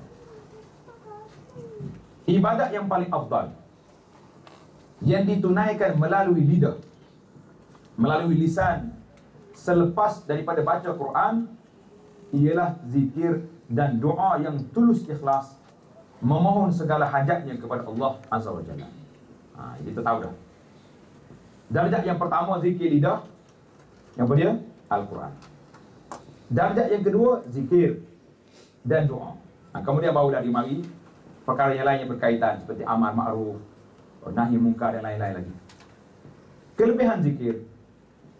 Dalil-dalil yang menunjukkan kelebihan zikir ialah yang pertama firman Allah Ta'ala, fadhkuruni azkurkum. Oleh itu ingatlah kamu kepadaku supaya aku mengingati kamu dengan kebaikan. Tuhan janji, uzkuruni, ingat aku ingat kamu. Itu dia panggil cinta berbalas. Ingat Tuhan, ingat. Yang kedua, itu surah Al-Baqarah 152. Firman Allah Ta'ala yang kedua, alladzina yadhkuruna Allah qiyaman wa qu'udan wa ala junubihim. Iaitu orang-orang yang menyebut dan mengingati Allah semasa mereka berdiri dan duduk dan semasa mereka berbaring mengiring. Ini boleh. Tengok nombor 1 di bawah. Setengah golongan menjadikan ayat ini dalil keharusan menari ketika zikir. Semangat sungguh ni menari. Bila saya cek tengok menari dalam zikir ada sungguh. Kuat menari. Sampai tak khabar ingat dia. Allahu Akbar. Ini adalah pendapat yang sangat jauh menyimpang. Tengok dalam kitab Zadul Masir, Ibn Jauzi kata orang ni sangat jauh jaraknya daripada kebenaran. Bukan. Jadi zikir berdiri, bukan maksudnya berdiri menari. Berdiri waktu kita berjalan, kita duduk berdiri, duduk di pejabat berdiri. Kita ni kebetulannya jaga, kerja dia berdiri 24 jam. Dia berzikir lah ketika tu.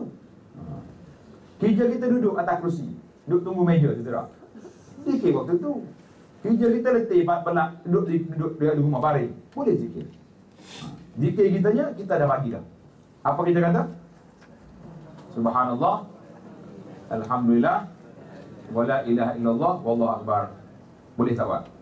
Zikir sudah ada, format nak zikir sudah ada. Cantik, bergabung sungguh. Kemas. Jadi ayat Quran ni kata dalam surah Al-Imran ayat 190, ayat yang ketiga firman Allah Ta'ala, وَالذَّاكِرِينَ اللَّهَ كَثِيرًا وَالذَّاكِرَاتِ. Orang laki-laki yang menyebut nama Allah banyak, serta orang perempuan yang menyebut nama Allah banyak. Banyak-banyak. Ayat Al-Ahzab 35. Ayat ini saya selalu cerita kepada muslimin dan muslimat. Ini di antara ayat yang Allah sebut perbezaan laki-laki dengan perempuan. Biasa kalau suruh salat, dia tak kata aqimunas salat wa aqimat. Tak. Perempuan yang mendirikan salat, tak. Dia sebut. Tapi bila sebut zikir, waz-zakirinallaha katsiran waz-zakirat, dalam ayat ni panjanglah, dia sebut semua as-saimin was-saimat. Tapi dia naknya dalam perkara-perkara ibadat yang khususiah seperti ini, maka ada beza laki-laki dengan perempuan kerana dua-duanya mampu buat. Orang perempuan boleh zikir? Boleh. Tapi dalam ayat jihad dia tak suruh perempuan pergi jihad. Dia suruh zikir. Ini keindahan Islam dalam memberi peluang kepada kita sebanyak-banyak mungkin untuk menghampirkan diri kepada Allah. Yang keempat, sabda Nabi sallallahu alaihi wasallam. Nabi kata apa?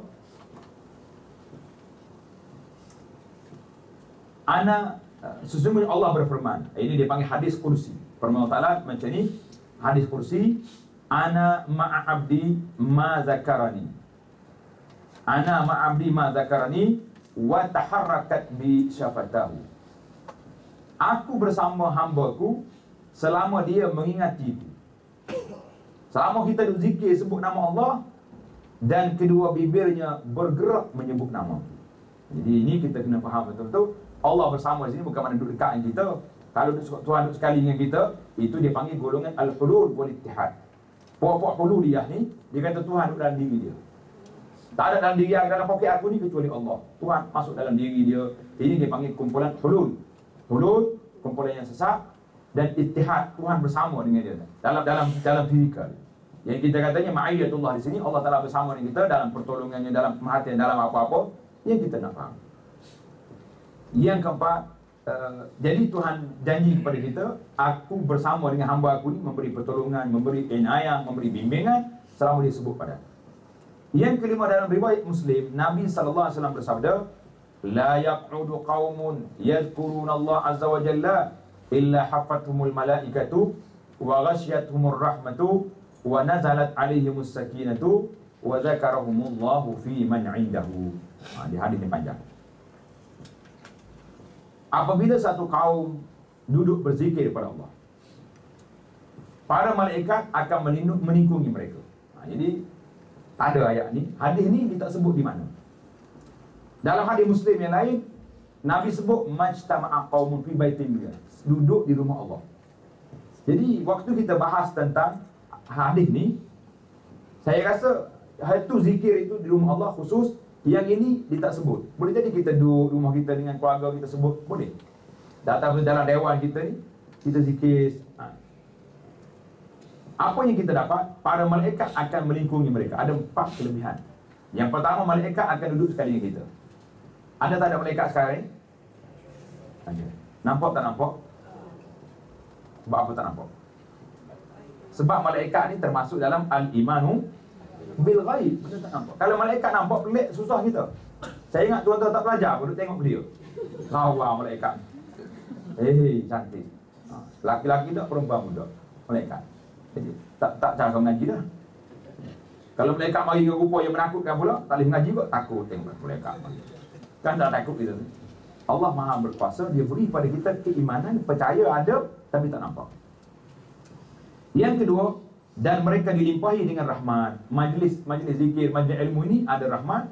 Karena itulah penceramah selalu sebut, tuan-tuan dan puan-puan yang dirahmati Allah. Dalam majlis ilmu, jangan pergi masa malam, tuan-tuan dirahmati Allah, tak kena tempat tu. Yang ketiga, diturunkan ketenangan ke atas mereka. Ini kelebihan yang ketiga, Allah beri ketenangan. Siapa nak tenang, pergi majlis zikir banyak, majlis ilmu, majlis baca Quran, duduk situ. Ni orang kita ni tak jumpa hadis ni, tak jumpa hadis ni. Pasal tu dia beli mikrofon balik rumah dia. Dah, waktu tak tenang sikit dia menyanyi seorang-seorang. Kurang-kurang.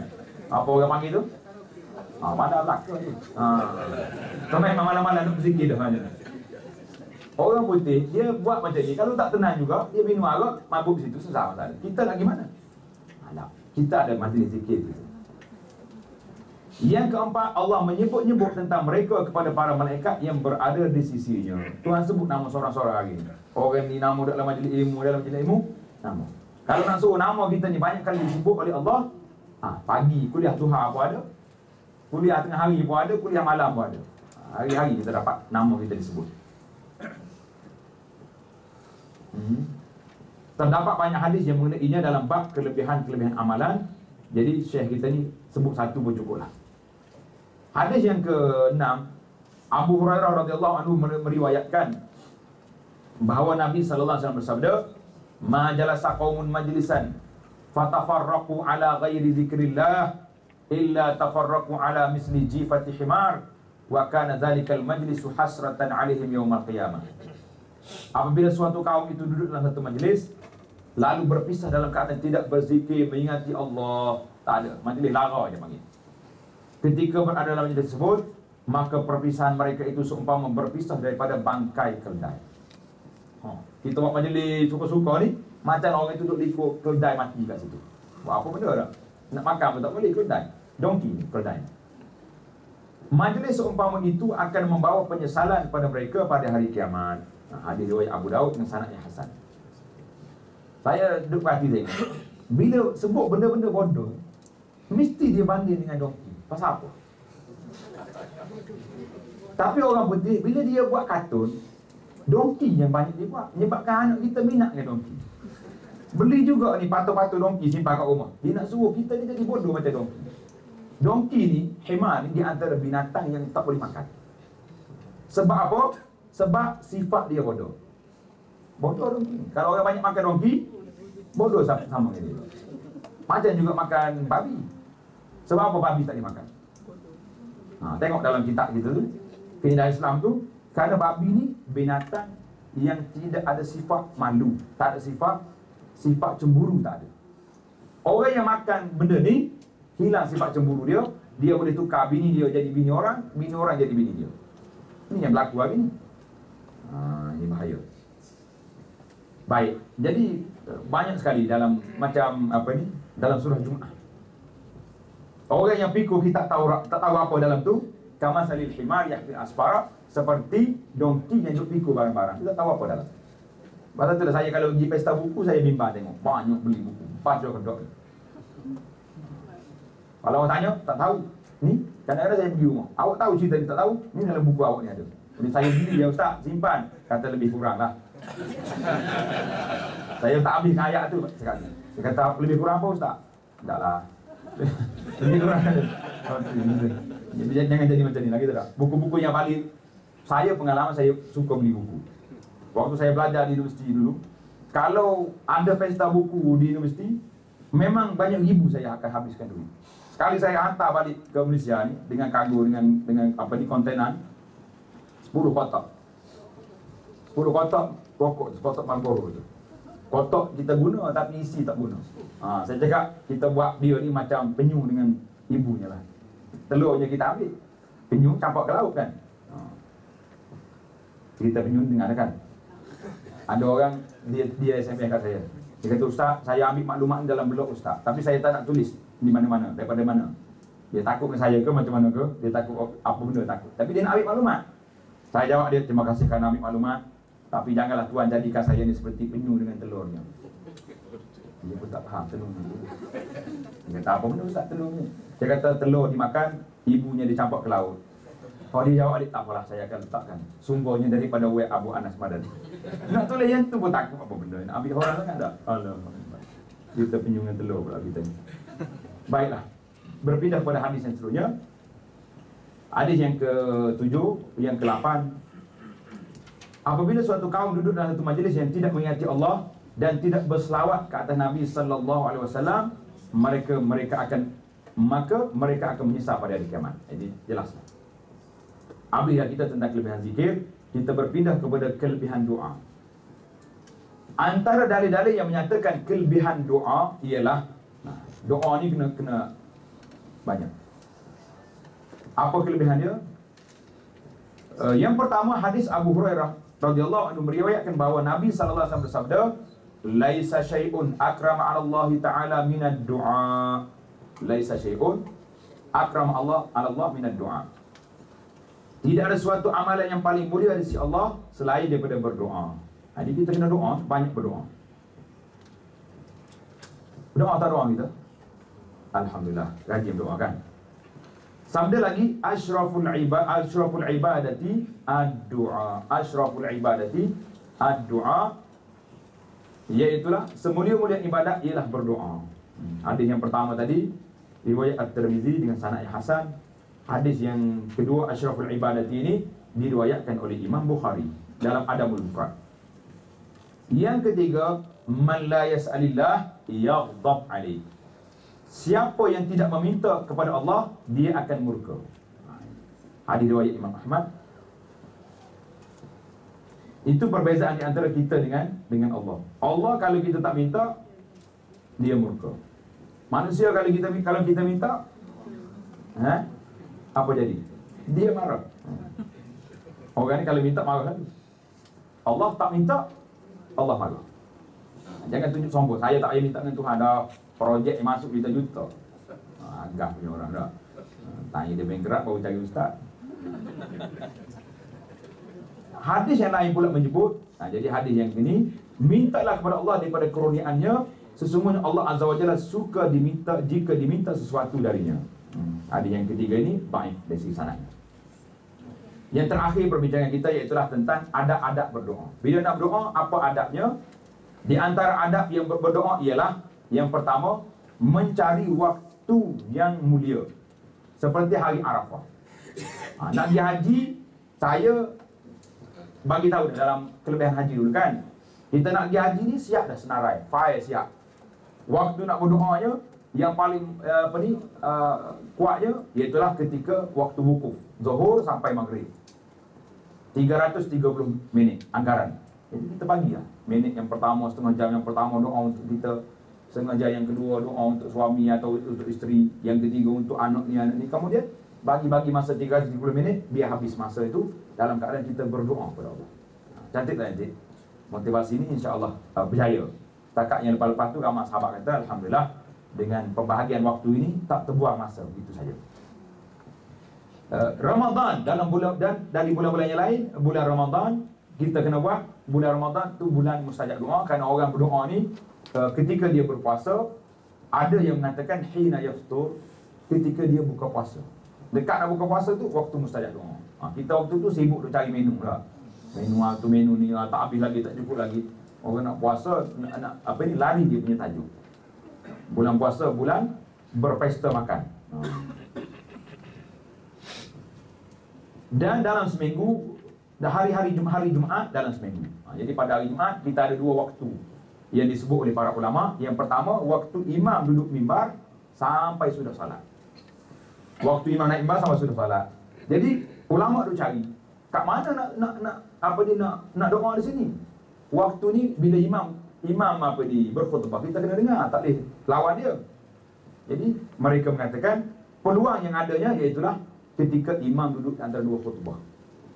Pasal itulah nasihat saya kepada Bilal yang ada ni, kalau tuan-tuan di AJK Masjid, suruh minta tolong Bilal berdoa untuk dirinya sahaja di antara 2 khutbah. Tak payahlah ambil mikrofon, baca selawat ke, suruh orang berdoa pada waktu itu.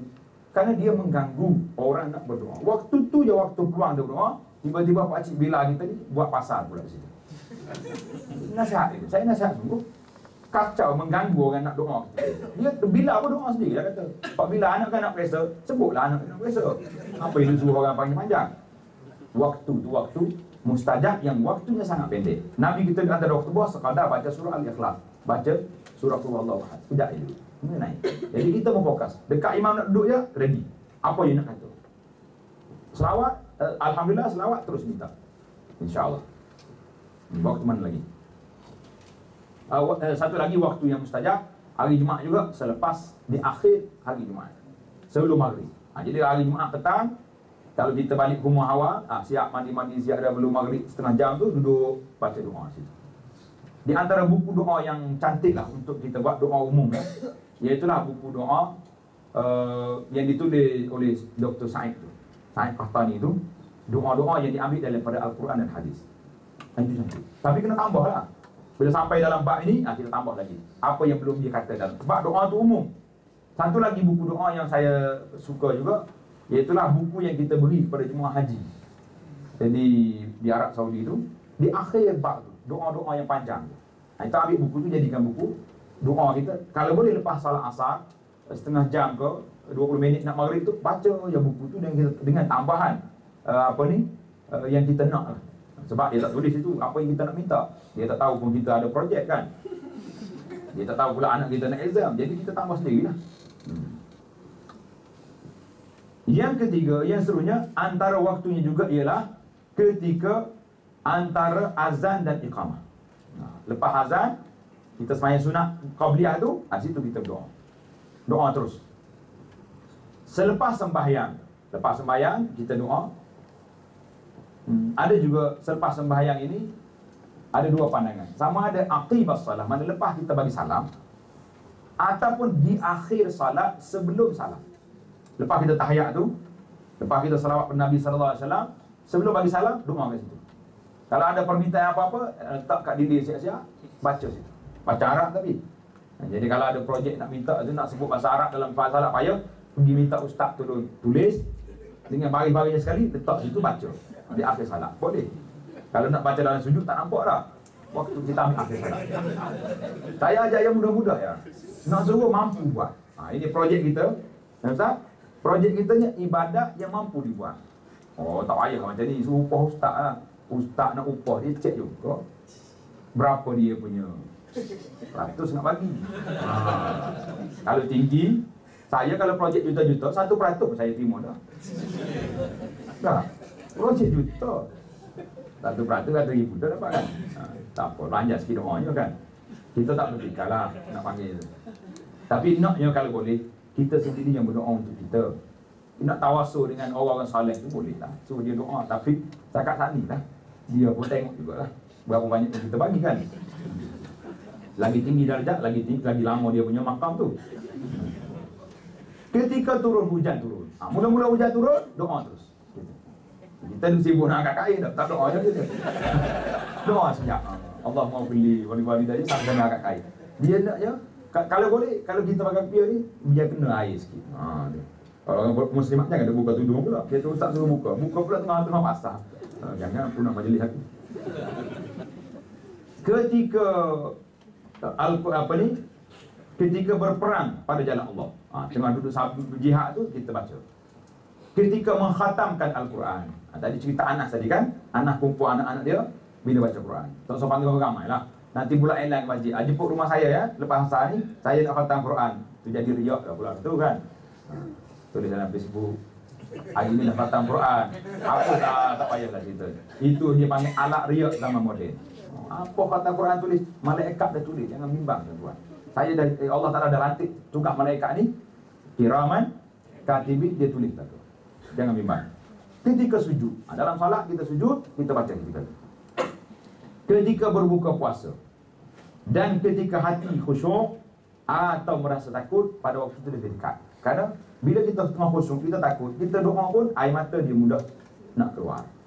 Hakikatnya kemuliaan waktu adalah bergantung kepada kemuliaan keadaan itu sendiri.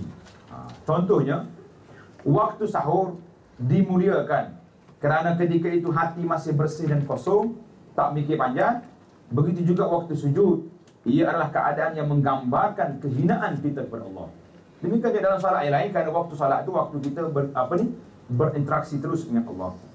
Yang kedua, berdoa dalam keadaan menghadap ke arah kiblat. Cari kiblat, doa. Mengangkat kedua tangannya, angkat dua tangan dan menyapu ke muka serta merendahkan suaranya. Jadi menyapu ke muka ni ada nota kaki di bawah. Perbuatan tersebut, sapu ke muka ini tidak sabit daripada Nabi sallallahu alaihi wasallam. Jadi hadis khusus sapu muka tu lepas berdoa tidak sabit. Jadi kalau kita doa, sudah itu aja lah. Cuma ada juga sebagian ulama yang membolehkan, yang kata baik kita sapu muka ni berdasarkan pada hadis Allah Ta'ala bila hamba dia angkat tangan, dia tidak akan tolak tangan tu kosong. Jadi oleh kerana ada dalam benda dalam tangan ni, baik kita sapu kat muka. Itu di antara alasan-alasan yang diberi. Jadi kalau kita tengok orang sapu muka, biar dia sapu lah. Tak usah pegang tangan dia, jangan. Apa benda yang buat. Biar dia sapu, kita tak nak sapu, kita tak nak sapu. Diam. Yang ketiga, memulakan doa dengan menyebut nama Allah. Alhamdulillah dulu. Kemudian bersalawat kata Nabi SAW dan tidak terlalu bersajak ketika berdoa. Ini dipanggil bersajak ni, setengah orang tu dipanggil i'tidak fi doa. I'tidak fi doa ni melampau dalam doa. Ini jemaah kita boleh tengok dalam majalah Solusi. Saya tak ingat CD ke berapa. Saya dah tulis situ sederhana dalam berdoa. Sebab setengah orang ni kalau nak doa, dia minta detail. Ya Allah, aku nak syurga. Biliknya 10. Tingkat 5. Dia punya pintu menghadap ke arah ini. Bawah dia ada 5 tali air. Itu dipanggil melampau dalam doa. Sama juga dengan orang nak kahwin. Ya Allah, aku nak kahwin. Cantik, tinggi, gemuk, warna cerah. Apa benda minta belaka? Kita minta yang mana sabar. Berikanlah isteri yang salihah, yang cantik pada pandangan saya. Cukup dah tu. Saya cantik. Kalau mak kita kata, uduh, dah aku cantik, kira apa saya yang nak kahwin, apa sibuk. Banyak berlaku kes macam ni. Anak dia balik gini. Allah, mak saya jumpa, saya punya girlfriend lah, cantik. Allah Ta'ala yang maha mengetahui. Mak dia tengok, cantik lah tu. Bukan mak dia nak kahwin, saya nak kahwin. Mak kita boleh runding lah. Bak kahwin nanti, sampai bak dia nanti, saya nak hurai panjang kat situ. Sebab saya tengok ada masalah, problem di antara mak dengan anak dalam masalah ini. Mak dia kena tahu dia nak kahwin anak dia, bukan mak dia. Mak dia masuk tengok ayah dia dulu, berkenan dah. Orang lain tengok, mak. Ya, tapi dah dia minat, dia kata apa dah. Jadi jangan kita tidak dalam doa dalam melampau. Nak syurga tu, macam ada seorang sahabat dia minta syurga, dulu sana sini Nabi kata tak payahlah. Ini tidak dalam doa. Memadai kita kata, ya Allah beri kepada saya syurga al-firdaus al-a'la minal jannah. Memadai. Sebab Tuhan tahu nak beri banyak mana pada kita dah. Jadi dalam masalah macam doa yang kita baca di bulan Ramadan, Allahumma ja'alna bil imani kamilin wa li faraika muaddin wa ala salat muhafizin wa li zakati fa'ilin wa li ma'indaka talibin wa li afika rajin wa bil huda mutamassikin. Apa lagi? Wa li afika rajin. Tu cantik sampai situ. Sebab kita minta tu benda memang realiti. Nak keampunan, nak berpegang kepada sunnah, nak berpegang dengan kitab. Jadi cantik sampai itu. Tapi bila sampai mereka nak pakai sutera, sundus, istabrak, apa dibat, jenis-jenis sutera yang hebat-hebat belaka ni. Lepas tu apa lagi? Oh, nak minum air dengan gelas, berapa kaki, situ. Jadi ini dipanggil kadang-kadang pada penelitian sebahagian ulama mengatakan tidak dalam doa. Memadai kita kata, aku nak syurga. Dalam syurga tu ada belakang pakaian memang dalam Quran sudah sebut min dibajin istabraqin, sudah pakaian syurga sudah ada. Kenapa duk minta yang pelik-pelik lagi? Jadi itu di antara tidak dalam doa. Tapi kalau nak baca setakat yang tadi memang cantik. Saya baca sampai situ. Sebab doa ni kita hafal lama dah. Saya baca sampai situ kan. Tengok dalam majalah Solusi cantik. Dalam bab bersederhana dalam doa. Melampau dalam doa tu larangan. Dan juga melampau dalam zikir. Saya sebut itu panjang. Di antara melampau dalam zikir ni, imam-imam belakang dia ada 5 orang je makmum. Tapi dia punya zikir tu kuat sampai 5 kilometer boleh dengar. Ini pun tidak dalam doa. Doa perlahan-lahan cukup lah. Apa ni, tambah kalau masjid tepi jalan, orang ada makmum, ada apa ni, orang masbuk, ada orang yang baru sampai, kita zikir kuat-kuat. Habislah kita, yang terakhir perbincangan kita iaitulah adab berzikir juga, bertaubat dan mengembalikan hak-hak orang yang dizalimi. Ini adalah adab batin yang merupakan asas doa yang dimakbulkan. Di antara taubat kita ya, tengok makan minum kita, halal ke haram. Kalau yang haram, hapuskan. Sebab di antara halangan daripada mustajab doa itu makan minum yang tidak halal. Jadi panjang lagi lah dalam kitab kita ni, dia beri kepada kita ringkasan. Jadi insya-Allah kita akan sambung perbincangan kita dalam siri yang akan datang di dalam bab faslun fil aurat, pasal wirid-wirid dan kelebihannya mengikut waktu. Waktu pagi lain, waktu petangnya lain, waktu malamnya lain, waktu siangnya lain. InsyaAllah ini penting. Karena kita ni memang orang yang suka beribadat, suka beramal, insyaAllah. Jadi saya yakin dan percaya dengan apa ni, kehebatan kita boleh buat. Ini ada soalan yang kita ada ni. Apakah hukum bacaan taranum dengan pelbagai jenis lagu seperti sekarang? Di dalam pertandingan-pertandingan, dari mana asalnya? Adakah dia termasuk daripada ini dilarang? Jadi saya, taranum tu memanglah adalah seni-seni bacaan tu ada. Kita pun tak kata baca Quran cara bertaranum, cara apa ni salah, tidak. Cuma biar seimbang.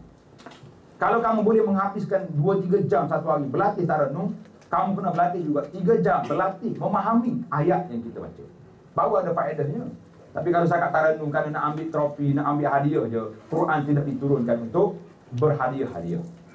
Oh, dia kata ada setengah orang dia cakap, tu di Mekah ada juga. Mekah dia bukan berlawan taranum, dia berlawan hafaz Quran. Ini faedah besar. Saya sangat setuju kalau pertandingan musabaqah hifzul Quran. Yang paling hebat sekali, bacaan yang nombor 1, kita lantik dia imam-imam besar di masjid-masjid di seluruh negeri. Hari ni, tahun ni, nombor 1. Imaman negeri mana kosong, tetap lantik dia di situ. Sebab kita nak imam-imam kita ni bebas daripada Quran besar tu. Itu tak balik Cina lagi tu. Hari ni kalau boleh kata masjid kecil ke masjid besar, banyakkan Quran besar ada kat depan.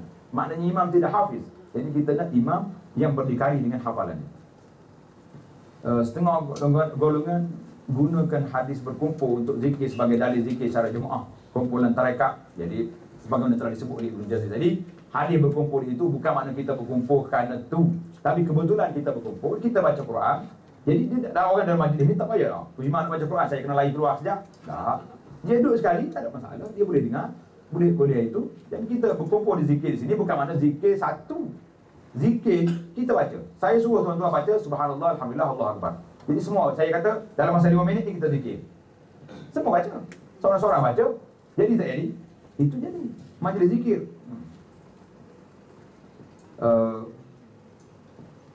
Wanita mempunyai suara yang aurat. Bolehkah kita menghafal dengan orang yang bukan mahram? Bukan muhrim mahram. Berapa kali betul tadi? Betul juga ni. Muhrim mana orang pakai ihram. Mahram itu orang yang haram nikahnya. Jadi kalau boleh, ada guru-guru yang ada wanita, yang perempuan, kita belajar taran dengan dia lah, belajar Quran dengan dia. Nanti itu lebih baik, lebih selamat daripada kalau tak ada guru laki-laki je ada, orang lain tak ada. Jadi bolehlah kita belajar dengan dia. Tapi masalahnya baca hafal je lah. Kalau nak taranum apa benda ni, memang menaik semangat. Pasal itulah ini apa ni, walahum azabun alim pun sedap juga. Saya cerita Allah yarham bapak saya jadi cerita, zaman dulu tak ada TV. Jadi bila ada majlis-majlis keramaian, dia bawa lah qari'ah wanita berlagu.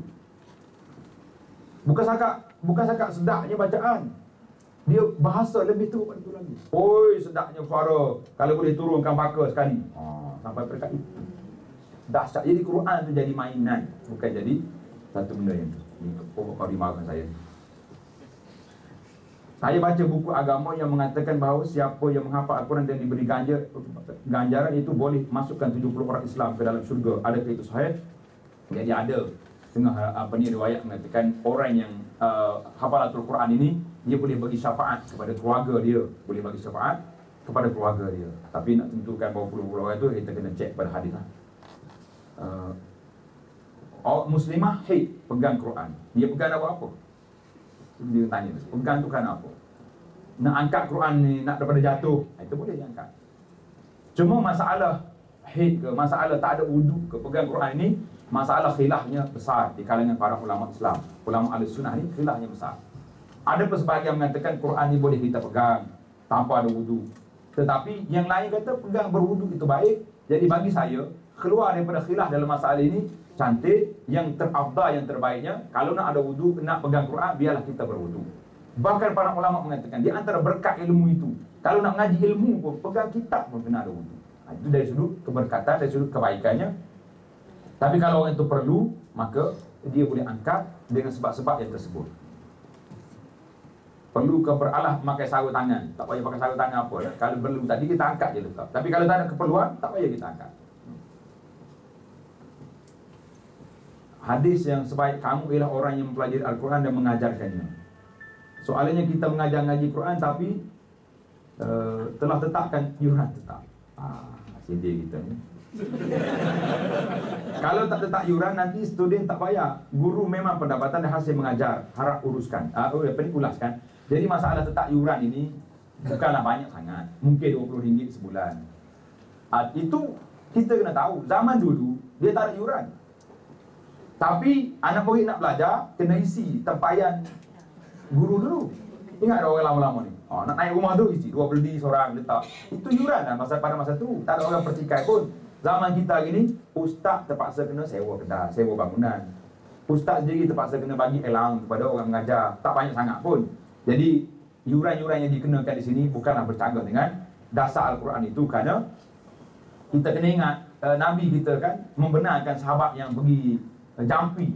Pakcik tu kena gigit di skorpion ke apa, ular yang gigit dia tu, dia benarkan. Bahkan dia ambil sekandang kambing, bukan main-main.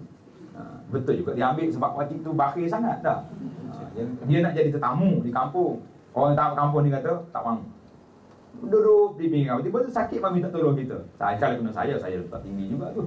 Sebab, tapi kalau orang tu jadi tetamu, saya ingat dia tak bayar pun. Memang kita ni berkhidmat. Tapi dia nak ajar kawan tu sebab tak menerima mereka sebagai tetamu. Cuma kalau melampau sangat, nak ngaji Quran saya boleh RM500. Ini yang tidaklah. Mengambil kesempatan daripada Al-Quran ini satu perkara yang tidak baik. Apa lebih-lebih lagi hari ini, dekat-dekat Ramadan ni banyak package-package yang menawarkan pelepasan daripada kubur. Sampai di sini, saya baru terima satu kes.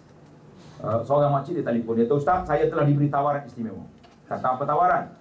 Nak membebaskan mak saya daripada azab kubur ini.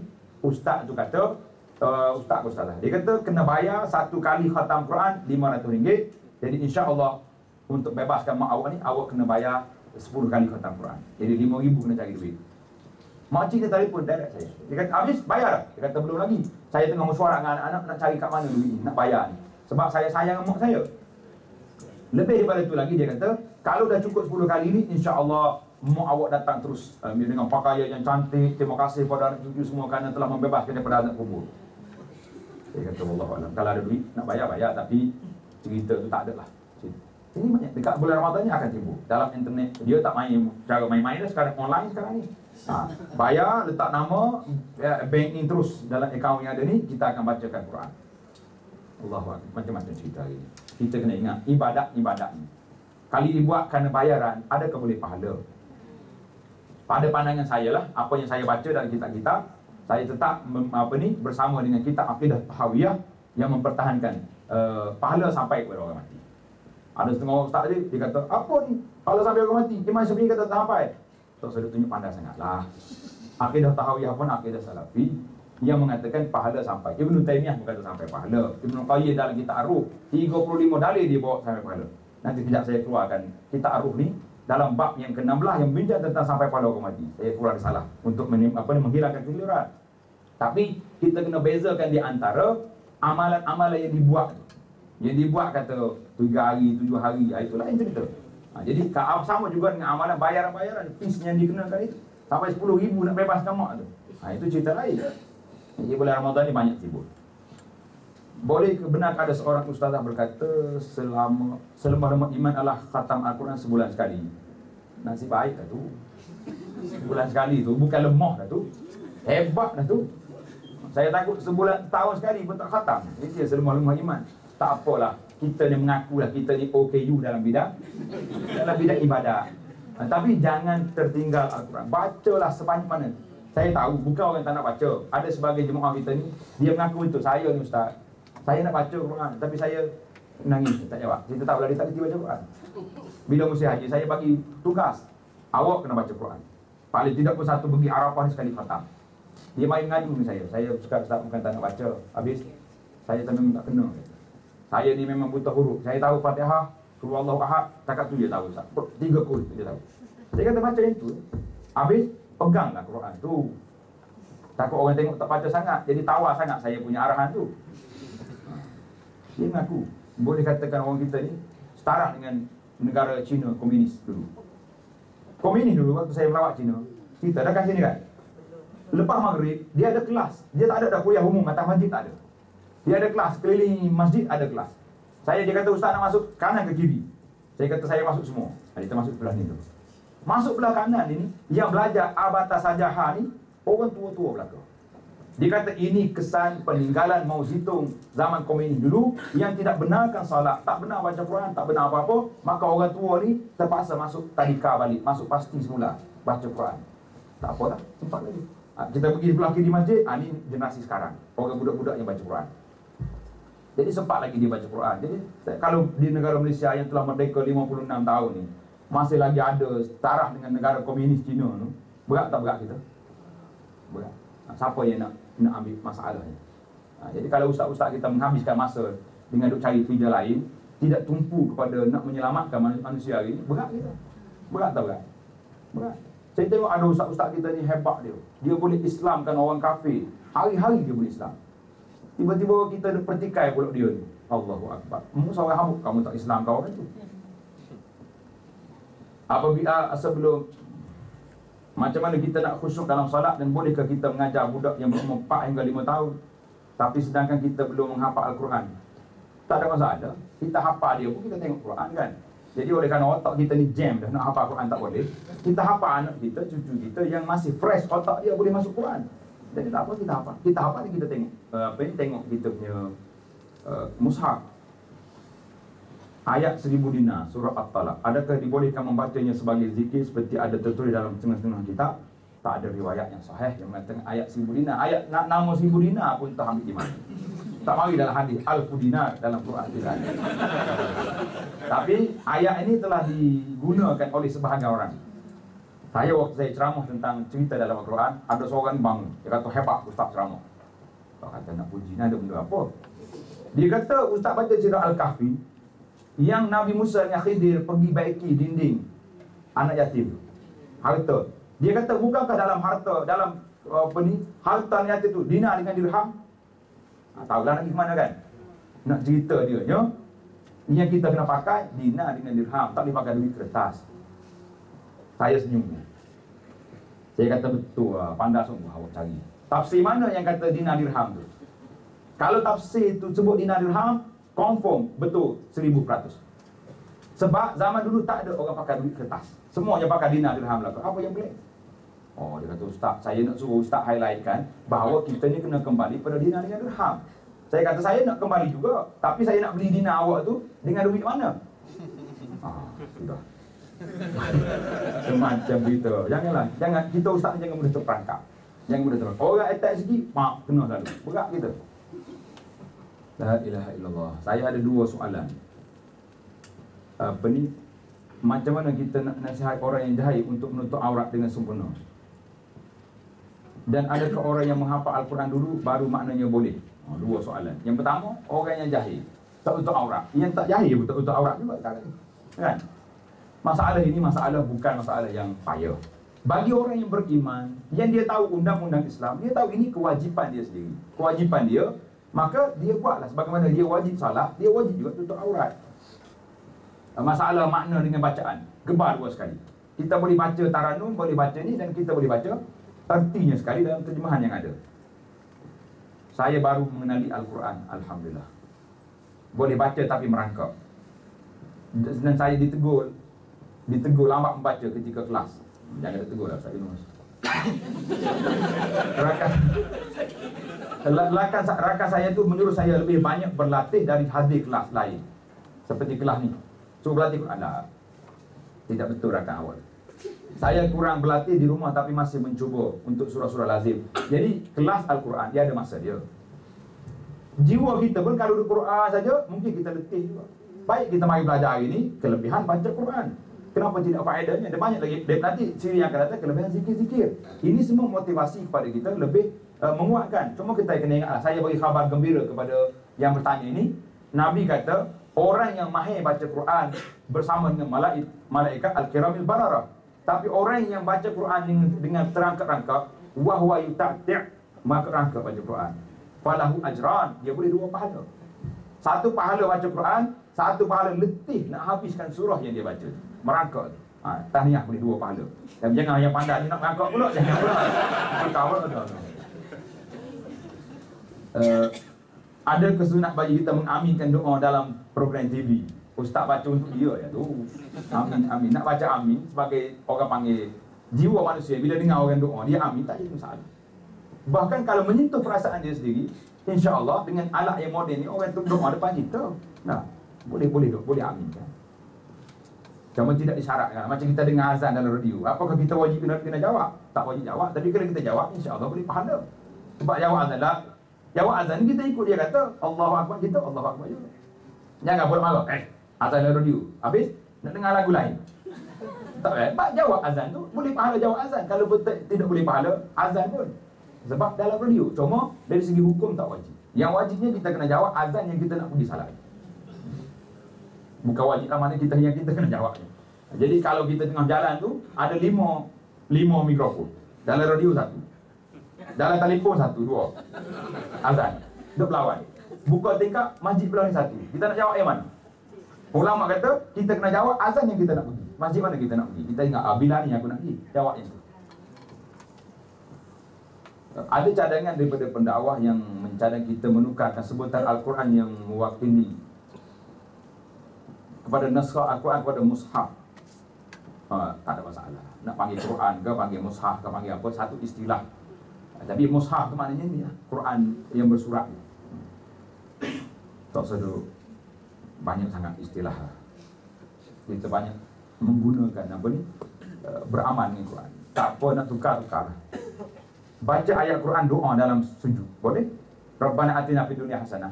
Itu Quran, tapi kita niat dia baca doa. Macam doa Nabi Ibrahim, Rabbi ja'alni muqimas salati wa min dzurriyyati, dalam sujud. Niat baca doa. Sama juga tadi soalan, kalau orang perempuan tak boleh salat.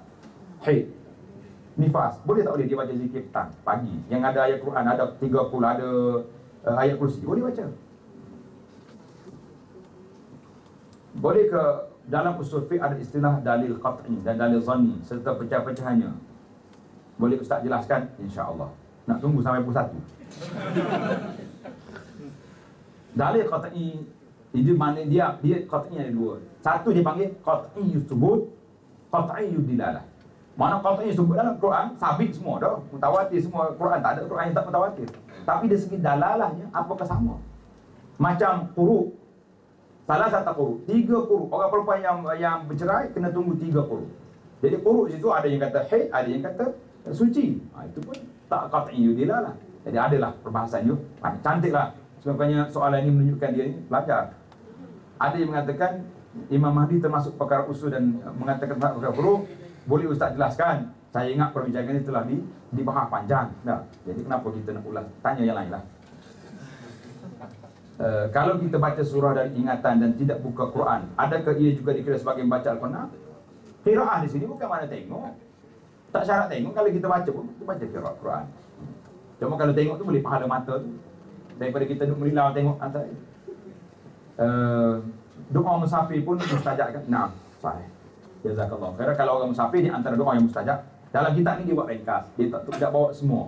Kalau nak tengok semua, tengok dalam buku doa yang ditulis oleh Syekh Said Qahtani itu, dia detail di mana tempat mustajabnya, di mana waktunya, cantik. Tapi dalam kitab kita ni lebih kepada asas yang dia buat. Saya musafir tidak digalakkan untuk sunat salat 12 rakaat menurut sebahagian pendapat. Bagaimana saya hendak melakukannya kerana musafir dan melakukan salat jamuk dan qasar. Jadi memanglah kepada asasnya oleh kerana musafir itu sendiri diberi kelonggaran untuk jamak. Jadi kalau kita nak tambah lagi tu tidak menjadi satu sunnah orang musafir melakukan salat sunat itu. Tapi kalau kita buat tidak menjadi kesalahan. Tidak kita melanggar etika salat sunat, tak. Boleh kita buat. Cuma yang disebut oleh para ulama, Nabi SAW di dalam musafir dia tidak tinggalkan salat witir. Itu di antara yang disebut dalam salat musafir. Jadi kalau kita rasa kita ni kuat, boleh buat, tidaklah menjadi satu halangan dalam masalah ini. Pada umum salat sunat itu dia tak sebut musafir ke tak musafir. Tapi dari segi subut daripada perbuatan Nabi, itu kita kena teliti kepada keadaan yang disebut. Wallahu a'lam. Wa sallallahu ala nabiyyina Muhammadin wa ala alihi wa sahbihi ajma'in. Wassalamualaikum warahmatullahi wabarakatuh.